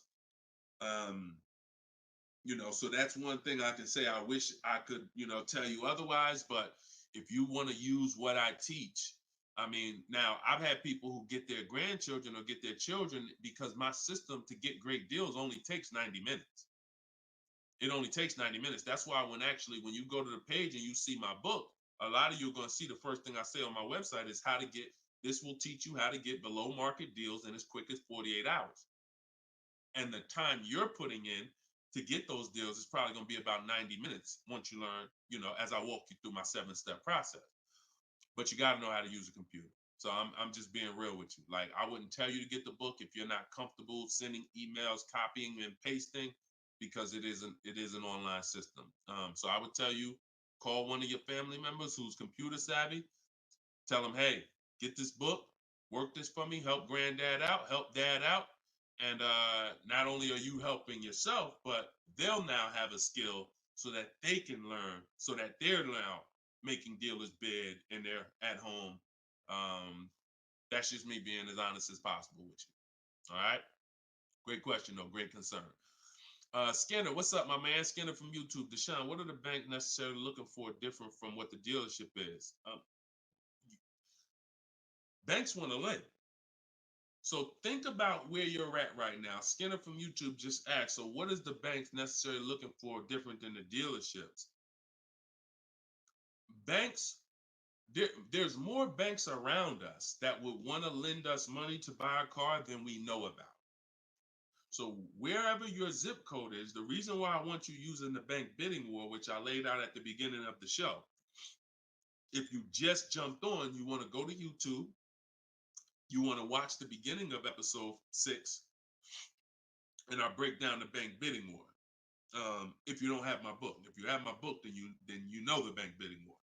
Now, it's about letting the people who want to bid, because the dealers, here's the difference. It's your positioning. When a dealer knows you don't have any leverage, you haven't shopped bank offers, you're basically waiting for them to tell you what their bank said. Here's usually the conversation. What is the most interest? What is the highest rate you think they'll take? What is the highest rate that we can actually get them? And it might be 6.2, but at 6.2, we make some nice money on the loan. But that's not the best I could do. But I'm not going to give them the best I could do, because what sense does that make? I'm going to give you the most you're willing to pay. So if I go out and say, look, we got you 6.2, your payment's this. If you don't fight them, then that's what's going to happen. But when you have offers, now what you're doing is calling them and saying, look, I got 5.79 from my credit union, or 5.79 from this online bank. If you could beat it, then I'll give you the business. Not only does this make for a good relationship because you're giving them the opportunity versus saying, oh, I'm not letting you get the opportunity. This person has 7, 10 banks. You give them an opportunity, and this is how you guarantee the best rate. So it's not about they're looking for anything different. It's about positioning yourself so that the dealer is now trying to beat the rate you got versus what I just laid out 60 seconds ago when you don't have a rate in the conversation they're having. Leverage. Leverage. All right, that's the difference. One gives you major leverage to guarantee you're getting the best offer. One, you have no leverage, and so there's no guarantee. And you'll always drive wondering, man, could I have gotten a lower interest rate? That'll always be in the back of your mind. So we want to eliminate that. All right, great question, Skinner. Go ahead, Dolan. Next one. I don't see too many questions coming in on Instagram. Instagram, where y'all at with your questions today? We getting questions from TikTok. I see a lot of them. Let's go. Oh, there's one. Okay, Body by Michelle. When buying a luxury car with cash, when should I let the salesperson know? Okay. The process of what we teach doesn't change doesn't matter what you're buying. We've had people get Maseratis, get high performance BMWs. I know this works because bidding just works. So first thing you have to do, Michelle, is realize I need to get at least 5 offers, because we're so concerned with how we're going to pay for the car that we're not thinking about which dealer is going to sell us the car for the lowest amount. Now, some of you may have been taught every dealer has the same price. I got this clue when people started saying things like Nissan doesn't have good deals. You know, Hyundai, the deal on the Hyundais right now are terrible. That's either coming from 2 things and they're both wrong that I want you to stop today. Looking at advertisements, commercials, because some people say, Deshone, I look at that. The commercial says that, I got to put down $4,000 if I want to lease that vehicle. That's an advertisement. It's not a deal. It's a custom thing they put together that they want to present to the public. It's not a deal. When you look at what I just showed you with Frina, when you look at Danielle's lease on her Audi A3. She's paying $550 a month, $44,000 Audi A3. She only put her first look. This is her words. Due to circumstances out of my control, I had to lease something quickly. So my program, I told you, as quick as 48 hours, you can get below market deals. This doesn't take days and days and weeks. I took the course last weekend, did all my emailing back and forth because she's in my video program. So I do have my book, and then I have that same book in a video program. You pick. Now, finalized the deal on Sunday, was finally able to pick it up. This is the details. $550 a month. First payment down.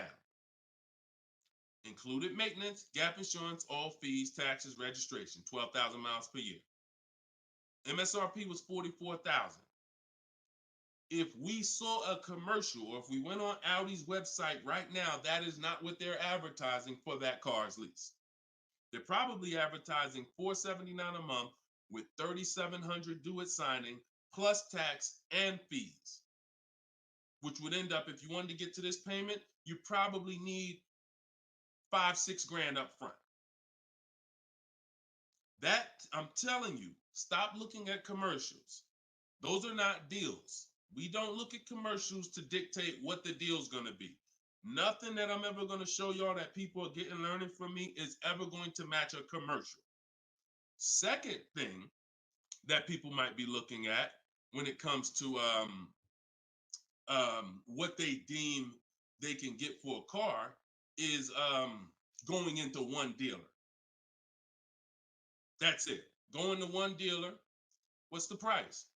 Oh, wow, that seems high. That's higher than I thought it was going to be. And leaving saying, oh, man, Nissan don't got no good deals this month. No, that Nissan dealer doesn't have good deals. And again, you have no leverage. So the first thing I want you to think about, Michelle, is changing the way you shop so that you can forget about how you're going to pay for the vehicle. First paramount thing is to make sure that I'm getting 5 offers, because we've done the statistics. I got people all around the country shopping that report to me. 80% of dealers are overpriced. I'm telling you numbers that I don't want you to ever forget. 80%. That means out of 100 dealers, 80 are overpriced. 20 are the great prices. So you're not going to walk into a dealer and get a great price, because you have more of a shot of walking into an 80% dealer than you do a 20%. So you stay at home. You could do it my way, which is in my book, totally online. You use my scripts, use my templates, they're copy and paste. Or if you want to do it your way, you can call around and get several quotes. But you need to get at least 5, because you're going to be amazed how different the quotes are. One dealer's charging $550, another dealer's charging this, another dealer's charging this. Hey, that's a $5,000 difference. That's the way it should be. That's the way it should be. Okay? So that's what you focus on, Michelle. Forget it. If you're going to pay cash, keep that in the background. People walk into a dealership all the time. You see it on internet. They make videos about it. Oh, I'm walking in, man, about to get this Lamborghini. Yeah, I want that black one right there. Boom. All right, write him up. Let's get him out of here as fast as possible before he realizes what he needs to ask. Okay, and he don't want to look like he's negotiating. You're going to overpay all the time. People celebrate the cars, but they overpaying for them. So don't focus on how I'm getting the car. Focus on, let me get these offers so I can make sure I get the best price. Once I get the best price, here's the cash. Okay? Great question. Shoot the next one up, Dolan. We're live, y'all. This is our Thursday, 12 p.m. show. We'll be live for about an hour. So we're going to try to get through as many questions as possible, but I don't like to give short answers. And for those of you who like to shine, I want all the answers in one spot. That's in my new book. It's a digital book. It's called Cars from Home, 7 Steps to Saving Time, Money, and Avoiding Dealers. And you can get yours, have everything I teach in one spot. If you get the 75% off price, it's $24. It'll be in your inbox in 5 minutes. You can get it in my TikTok bio. You can get it in my Instagram bio, or on Facebook, YouTube. We got a link in the comment section for you that you can get your copy at 75% off. But it's only for 30 minutes. Once the timer expires, it does go back up to the $97 price. Okay, YouTube, Hanako. Sorry, hold on. Eyes water, I'm sorry. All right, YouTube, Hanako. What if you guess incorrectly on what your yearly mileage will be for a lease? Can you renegotiate your lease if you will go over the mileage? So some brands will let you buy mileage before the lease ends. So you can buy them, but I think BMW has it where you can buy the mileage for like 15 cents, but you can't be within like the last 3 months or last 6 months, something like that. So everybody, if you do have that option, you want to call your leasing company and you want to see. But I teach to estimate your miles. Like I have a chapter in my book. It's not even a chapter. It's like a little section called Choose Your Mileage Wisely, where we walk you through the math. Now, sometimes lifestyle changes. You were working 10 miles from home. Now you're working 30 miles from home. That's understandable. What I like to do is we always do an equity assessment. Who has a lease, but you didn't know you could sell leases? Type of question mark. If you did not know that you could sell a lease, I want you to type a question mark in the comments, because you need to get familiar, and every one of you who are going to be replacing your cars, whether you own it, lease it, anything, you need to get familiar with what we call an equity assessment. Yep, I see a lot of you. So a ton of you have leased cars and you didn't know that you can sell leases. So imagine how much that's cost you so far. Again, I'm the bad news first person. If you dropped off a car without seeing if there was any equity, then you certainly, I mean, there's no guarantee, especially, but if you dropped off a car 2020, 2021, 2022, oh, you most certainly, there's a good chance you had equity because everyone did. And it was to the tune of, 5,000, 7,000, 10,000. If you had a truck, some of these trucks, $10,000, $12,000 checks people were getting. Now those big checks are over because that was a limited inventory thing where resale values were so high. Almost everyone had equity. But you need to make sure you're not leaving 1,000, 2,000, 3,000 on the table in this market. In a normal market, we always do an equity assessment. So if you're going over your miles, you want to do an equity assessment to see if you can sell it. Because if you sell it, you're out of it, and you can just go lease a new vehicle. But so the equity assessment is you call your bank, you get your payoff. You go, once you have your payoff, you want to ask them. It's only for leases. The second question is only for leases. Do I have a third party restriction? If they say yes, you just need to make a note of that. If you don't have a third party restriction, and there's several brands that don't, Chase, Toyota, Mazda, there's still a couple leases out there that don't have third party restrictions, then you're going to go and you can sell to any of the online bidders, highest bidders. You get all these offers. And look, let me be clear on when you should be doing this. Before you ever think about shopping for a car, you gotta take care of your equity. You shouldn't be shopping for a car and then saying, all right, now let me check and see what equity I got. Because now if you don't, you need to know that up front, because if you have $3,000, $4,000 of equity, that matters going into your budget. Maybe you want to apply it to your next deal. Maybe you want to put it in your bank account, but you need to know about it early. That's why it's the second step in my system. I got 7 steps. Equity assessment is the second step. As soon as you think about getting a new car, your first question should be buy or lease. Should I buy or lease? That means, am I keeping the car 8 years or not? And then the second thing is equity assessment, because that's going to tell you your positioning with your current car. So once you get your payoff, you go to the Carvana, CarMax, Driveway, and you look, you do what you want. I would not suggest you be lazy in this. This takes 20, 25 minutes, and this is your money. So you go to those websites, CarMax, Carvana, Driveway, Kelly's Blue Book Instant Cash Offer, hold on, AutoNation Sell My Car, and Car Google Sell My Car. 6 offers. 6 cash offers, and that's going to tell you your equity position. That's once you know that, because some of you are going to do that and find out you got negative equity. Now you have to plan accordingly. Some of you are going to do that and find out you got 4,000 of equity. Now you got to plan accordingly. Some of you in leases are going to do that and find out you have no equity, in which case, okay, I just need to wait until my lease is up. I can't get out early. But so the equity assessment tells you how you can move to the next step. Okay? So that's what you focus on. That's what you focus on at this particular step. Okay? Go ahead, shoot the next question up, Dolan. All right, we're getting a lot more. I'm gonna try to get through. I'm gonna try to go faster, but go ahead, shoot the next one up, Dolan. This one's Instagram. That's my man that I said I didn't want to butcher your name. Might even be a woman, so I'm not even gonna try to pronounce the name, but my lease is up in 6 months. I would like to lease again. Is my current lease going to hurt me when trading it in? Equity assessment. I'm glad you asked that. Equity assessment. That's the game. That's the game. See, those are the questions that gets answered with the equity assessment. Is my lease going to hurt me or help me? Do the equity assessment, and you'll know. Now, if you have a third party restriction, then we can't sell direct to these online buyers. We have to sell to a local car dealer of the same brand.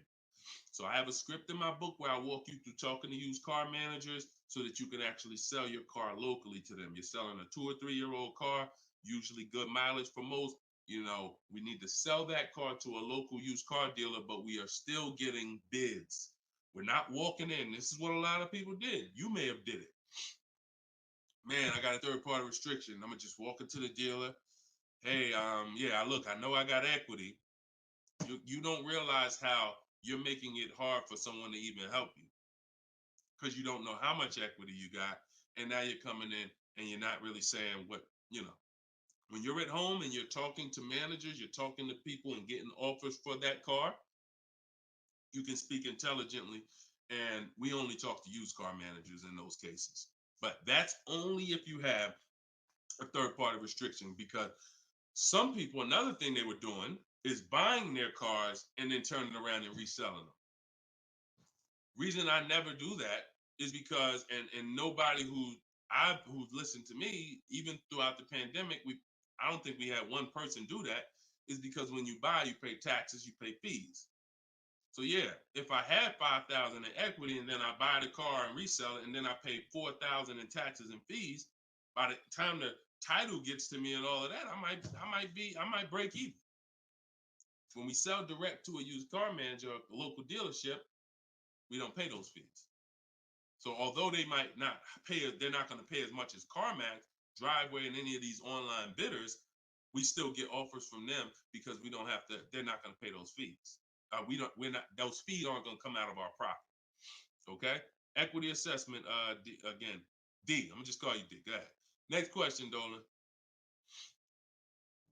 Exactly. Exactly. Auto advisor. Equity assessment. How'd you come up with the auto advisor? That's so funny. I'm just not used to seeing, I'm not used to seeing anything that says the auto advisor unless it's there's a lot of Deshone the Auto Advisor accounts going around inboxing people to buy crypto. I don't do anything but car education. So if it ain't about Cars from Home, my book, if it ain't about Cars from Home, my video library, it ain't about my coaching program, then it is not me. Stephanie from TikTok. So you can ask any lender, even if they don't work with them directly at the dealership? Absolutely. These people lend money. They don't care about selling you a car. People that lend money want to give you a loan. Good question. Absolutely. Go ahead. Shoot the next one up, Dola. All right. Everybody getting value out of the show so far? Type dollar signs. Let me see the dollar signs. If you're enjoying and you're getting value out of this show, by the way, for those of you who just came, this is live. This is our Thursday live show. We rebroadcast these shows throughout the day, so that everyone can rewatch them. So you might see a rebroadcast, but Monday, Tuesday, Thursday, and Friday, 12 p.m. and 3 p.m. is when we're actually live. So when your coworkers, your family is talking about car shop, you want them here 12 p.m., 3 p.m. We're actually live Monday, Tuesday, Thursday, and Friday, Eastern time. All right. This one's from Instagram. How do you get a great lease deal? Bids. It's the only way. Because all right, so I'm gonna give you an example of how not getting bids will actually deceive you, and you could possibly think you got a great lease deal. So this is Charles. He got a Palisade. Palisade is probably one of the top 5. Definitely throughout the pandemic, it was probably top 5 most popular, SUVs. People were overpaying, and I don't want to, I don't, you might have one. And unfortunately, a lot of people overpaid for these, and they're still overpaying for them. So he reached out to 3,500 dealers. Now he used my system. So this probably took him about 25 minutes. I have something in my book. My strategy is called the 25 to 5. What that is we're connecting with 25 dealers online. And our goal is to get 5 offers. Because if you want to show earlier, I told you 80% of dealers are overpriced. So we're going to get 5 offers, and they're going to be about $150 to $200 apart minimum. Your best offer when you get bids is going to be about $150 per month to $200 a month cheaper. Now, if you're purchasing, hold on.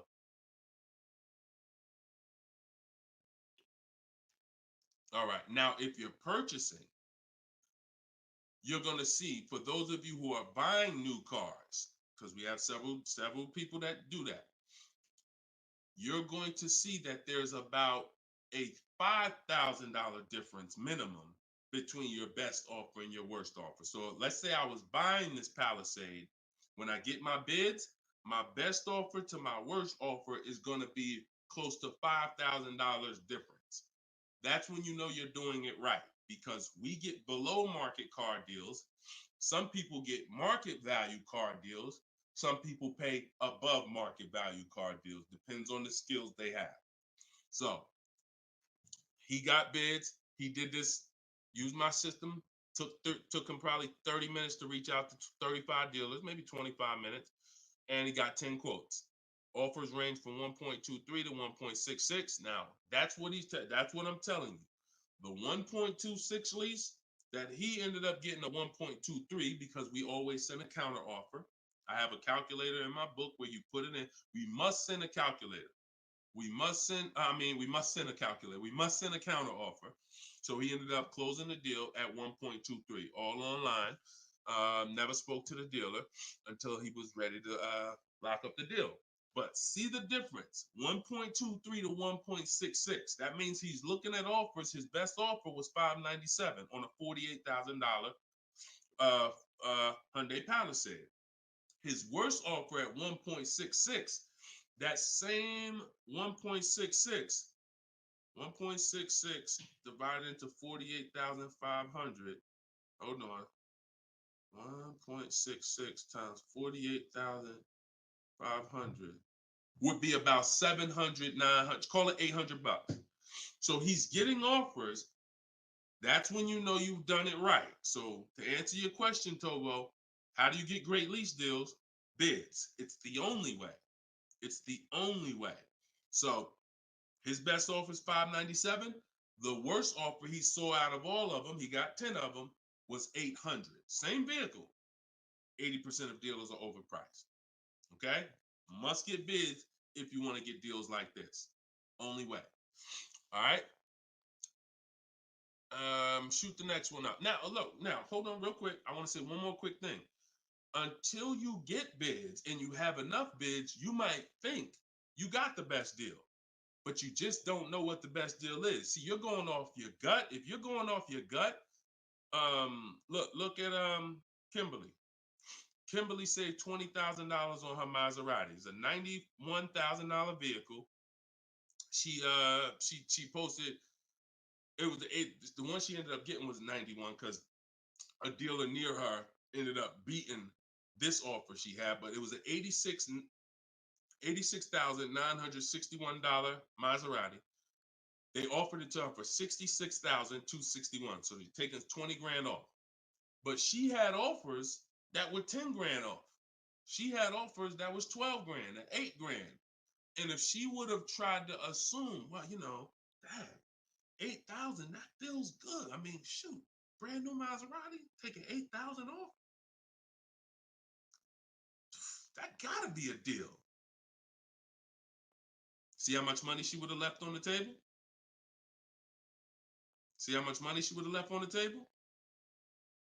So we cannot assume. We get multiple offers. We look at the lowest one. That's how we guarantee. All right? Go ahead. Shoot the next one up, Dolan. Great questions today. Great questions. Let's go. All right. We got Emo on YouTube. I test drove an MD. I'm test driving an MDX soon. Okay. I test drove an MDX as soon as we finished. They tried to get me to run my credit. I told them I'm shopping dealerships, didn't like it, so the manager came in the office and tried it. No again. 100%. You look, y'all. If you don't have a plan, you're under someone else's plan. You follow me? I'm gonna say that again. If you got a light bulb emoji, type a light bulb emoji, type a gem emoji. Remember this. If anytime you don't have a plan, you will be subject to someone who has a plan. And there's nobody that has a plan like car salespeople. We know what we're doing. We are not trained in much. We're not trained in finance like we should be. We're not trained in buying versus leasing like we should be. We're not trained in resale values like we should be. We're not trained in insurance products like we should be. There's more insurances to consider with a car than there is a house.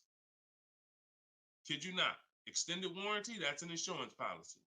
You might use it, you might not. Tire and wheel, that's an insurance policy. Gap insurance. You have auto insurance. There's multiple insurances that you need to consider in this business, when you're buying a car, when you're leasing a car. We're not trained in none of that like we should be. But what we are trained in is how to make sure we have enough information to sell you what we want to sell you. And so if you don't have, and the least, the people with the least integrity, they are certainly going to try to pin you down with the credit check. Can't give you a credit. I can't give you a quote without your credit. Come in. I need you to be here. When can you come? First question they ask, y'all, right? Who's getting phone calls from dealers right now? Raise your hand and type me if you're getting phone calls from dealers right now for any reason. Bring your car in early. Hey, your lease is almost up. Hey, I saw that we can get you in a new car. We can keep your payment the same. Look, nobody's business. If you're getting phone calls from dealers right now, type me in the comment. Look, Skinner said they blowing me up. So understand the reason why they're doing that is because they want to pin you down. It's just come on in. When can you come in? When I can come in, I get you to talk. Numbers in here, it means you're pinned down. You cannot do this. You're losing all your leverage. So that's why I'm telling you, you're going to shop with a plan if you're following what I'm telling you, if you're following what I teach. Some of you have my book already. Shout out to those who have my book. We're rated 4.9 on Goodreads.com. Appreciate everybody who's reviewed the book. You can get yours for 75% off. It's normally $97, but in my TikTok bio, 30 minutes only, you can get it for 75% off. Instagram bio is $24 if you get the deal in the comment section. But you must have a plan because they have a plan and you don't know who you're dealing with. So that's all I can tell you. But I'm glad you stuck to the guns. Even under the pressure, you didn't let them run your credit. You stuck to the guns. Way to go. All right, go ahead, Dolan. This one's from TikTok. Better to buy used or new? Planning to keep longer than 8 years. Thank you for all that information. Letting me know you understand the 8-year rule. I appreciate you. That's a matter of, okay, so if I'm buying to keep more than 8 years, right? Only question between new or used is a question of budget. Can you get everything you want and need in a new car for your budget? Once you get all your bids, can you get all those bids? Is the best bid that's going to win your business on a new car in your budget comfortably, then get a new car. But now some of you can't afford a new car that covers all your needs. Needs are the most important thing you need to think about. You need to know the difference between wants and needs. Needs is, I got 3 children, I need a third row. Need is, I drive on the highway a lot. I need a car that has good acceleration. That's needs. Needs are things where if you don't get them, you're not going to like the car, you're going to trade it in because it's not doing the basic things you need it to do. That's needs. Wants is, I like to have the sunroof. I don't need it though. But if I can get it in my budget, I'll take it. I like to have this. I like to have that. These are wants. You got to know the difference. Unless your budget can buy everything. But if you can't get everything you want and need in a new car for your budget, then we go used. But if you get everything you want, there's plenty of people who are like, you know what, Deshone, I am a long-term person. I'm keeping more than 8 years. I could afford both. I only get a car every, only once a decade. I want to get a new one. That's fine. And some of you are like, you know what? I really want to go with even more value. So I'm gonna look to get a pre-owned one, not 30% off the price, 20% off the price, 40% off the price. That's fine too. There's no right or wrong there. Just go through it and pick the one that works for you. Great question. Okay. And now I have while you putting the next question up, Dolan, my process for shopping for new cars and leases is totally different than the process we teach on shopping for used cars. It's entirely different. One is called the 25 to 5, where we're reaching out to 25 dealers online, connecting with them, looking to get 5 offers. The other one is the multiple marketplace strategy, where we're on all the online marketplaces where used cars are, and we're narrowing down. We're looking at the used car market, the low prices. We're turning on alerts on our phone so we get notified whenever there's a new car that pops up. Totally different process. Both are online, But with a used car, we cannot do 100% of our transaction online. Sometimes with new cars, we've had people who never left their house. They just went to test drive the car and everything was done online and the dealer delivered the car to them. That's fine because it's a new car. No one drove it. With a used car, we must test drive. So we can only do about 90% of our process with used cars online. 10% has to be in the dealer. Okay. Miss Dollface on Instagram. When is the best time of the month to purchase a car? There is no best time. And I'm going to tell you why. I know you, pal. What's the time that you've been taught? I want to hear from you. Like, go to your keyboard right now. What is the time that you've been taught is best during the month to buy a car? And we got a bunch of people on here, a bunch of different people. Tell me the time that you've been taught is the best time to buy. And then I'm going to tell you why that's not the best time. Right? And I know what everybody's going to say. We all going to say the same thing because we were all taught. Well, now I can't say we because I was in the business. Exactly, HBD, end of the month. Cherie said November. Tothy on Instagram, end of the month. Look, Skinner, around the holidays. So your answer, Skinner, was about the same as Sharice. November, coming into the holidays. Now, I want you to picture any other business because what I'm trying to get you to see is that you are taught, programmed to shop for cars different than you shop for everything else in life. Everything else in life, because if you had a business where every single time at the end of the month, just dozens and dozens of people just came into your store because that's what the marketing did. Are you more, and let's really use some real terms here. Are you more desperate to sell something when the store is packed? Or are you more desperate to sell something when the store is empty? See, I want to tell you a story.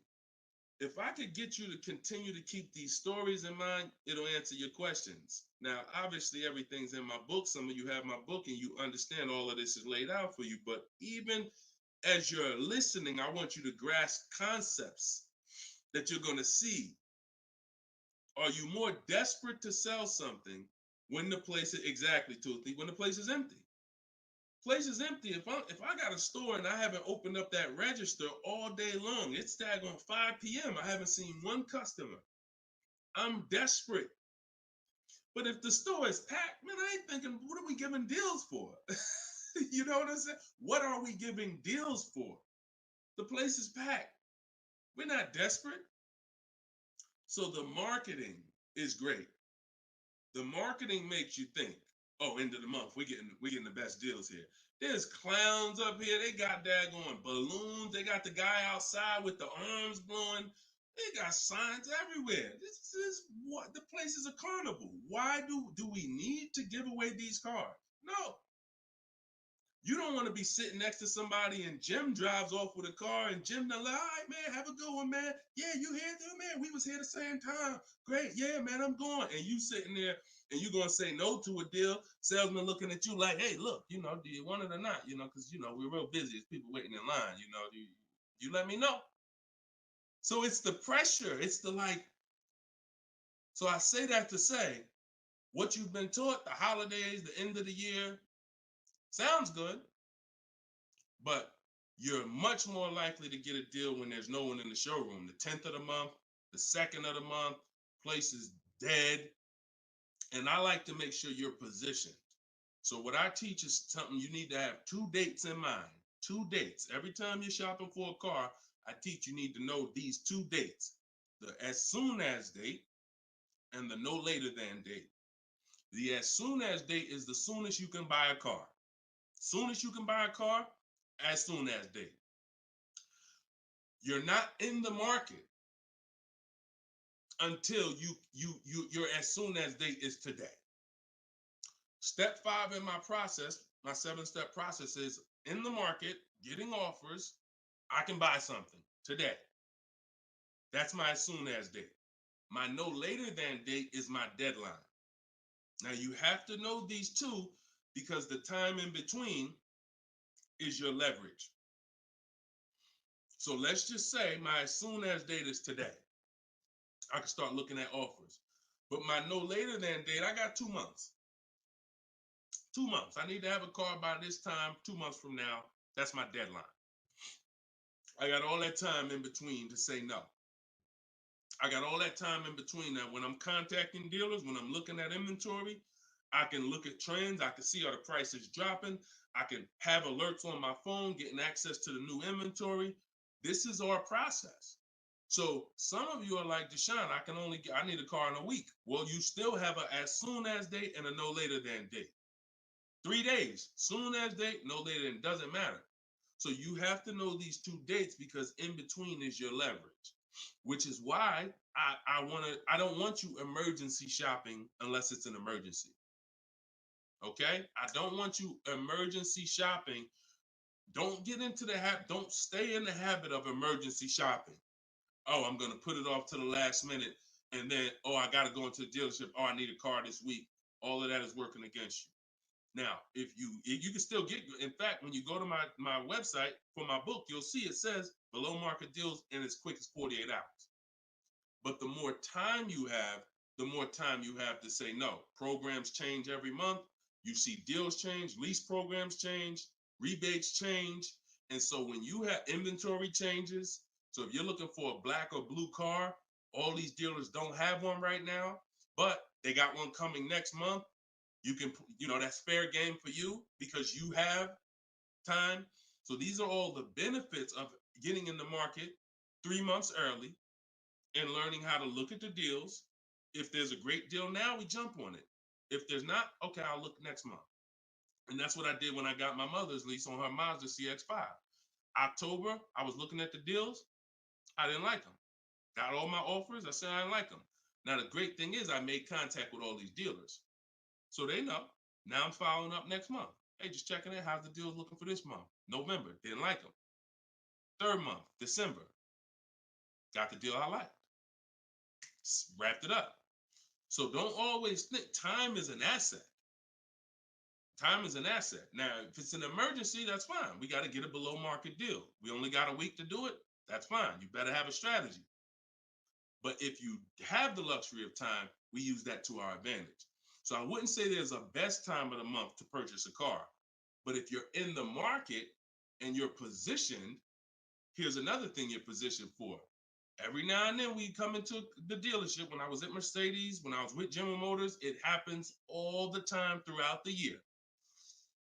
It could happen on the 10th of the month. It could happen on the 12th of the month. It could happen on the 8th. We don't know when this is going to happen, but this is the conversation I'm about to give you a behind the scenes look of exactly what happens and why I want you to be positioned. We come in, they look at the numbers on the board. Sales manager looks and says, man, we got 20 cars sold for the month. We are way behind our objective. All right, listen, call everybody anybody you got, anybody that's real, anybody that's a real buyer, call them. We're not turning down any serious offer today. You want to be the person that's positioned. Hey, Jackie, and they're usually emailing us because we don't talk to, nothing that we do requires talking to salespeople. So they be email, hey Jackie, hey, it's Ray over at such and such. Were you still looking for that car? Have you found it yet? No, okay, I know the quote I gave you before was $550. I know you wanted to be here, but my manager said, listen, we'll take any offer today. We really want to move a car. See, you were taught that only happens at the end of the month. It doesn't. You got to be positioned. You got to be positioned. And so that's the luxury of time.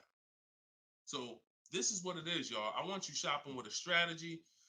Like, this is what I want you shopping with. All of this is in my new book, Cars from Home, 7 Steps to Saving Time, Money, and Avoiding Dealerships.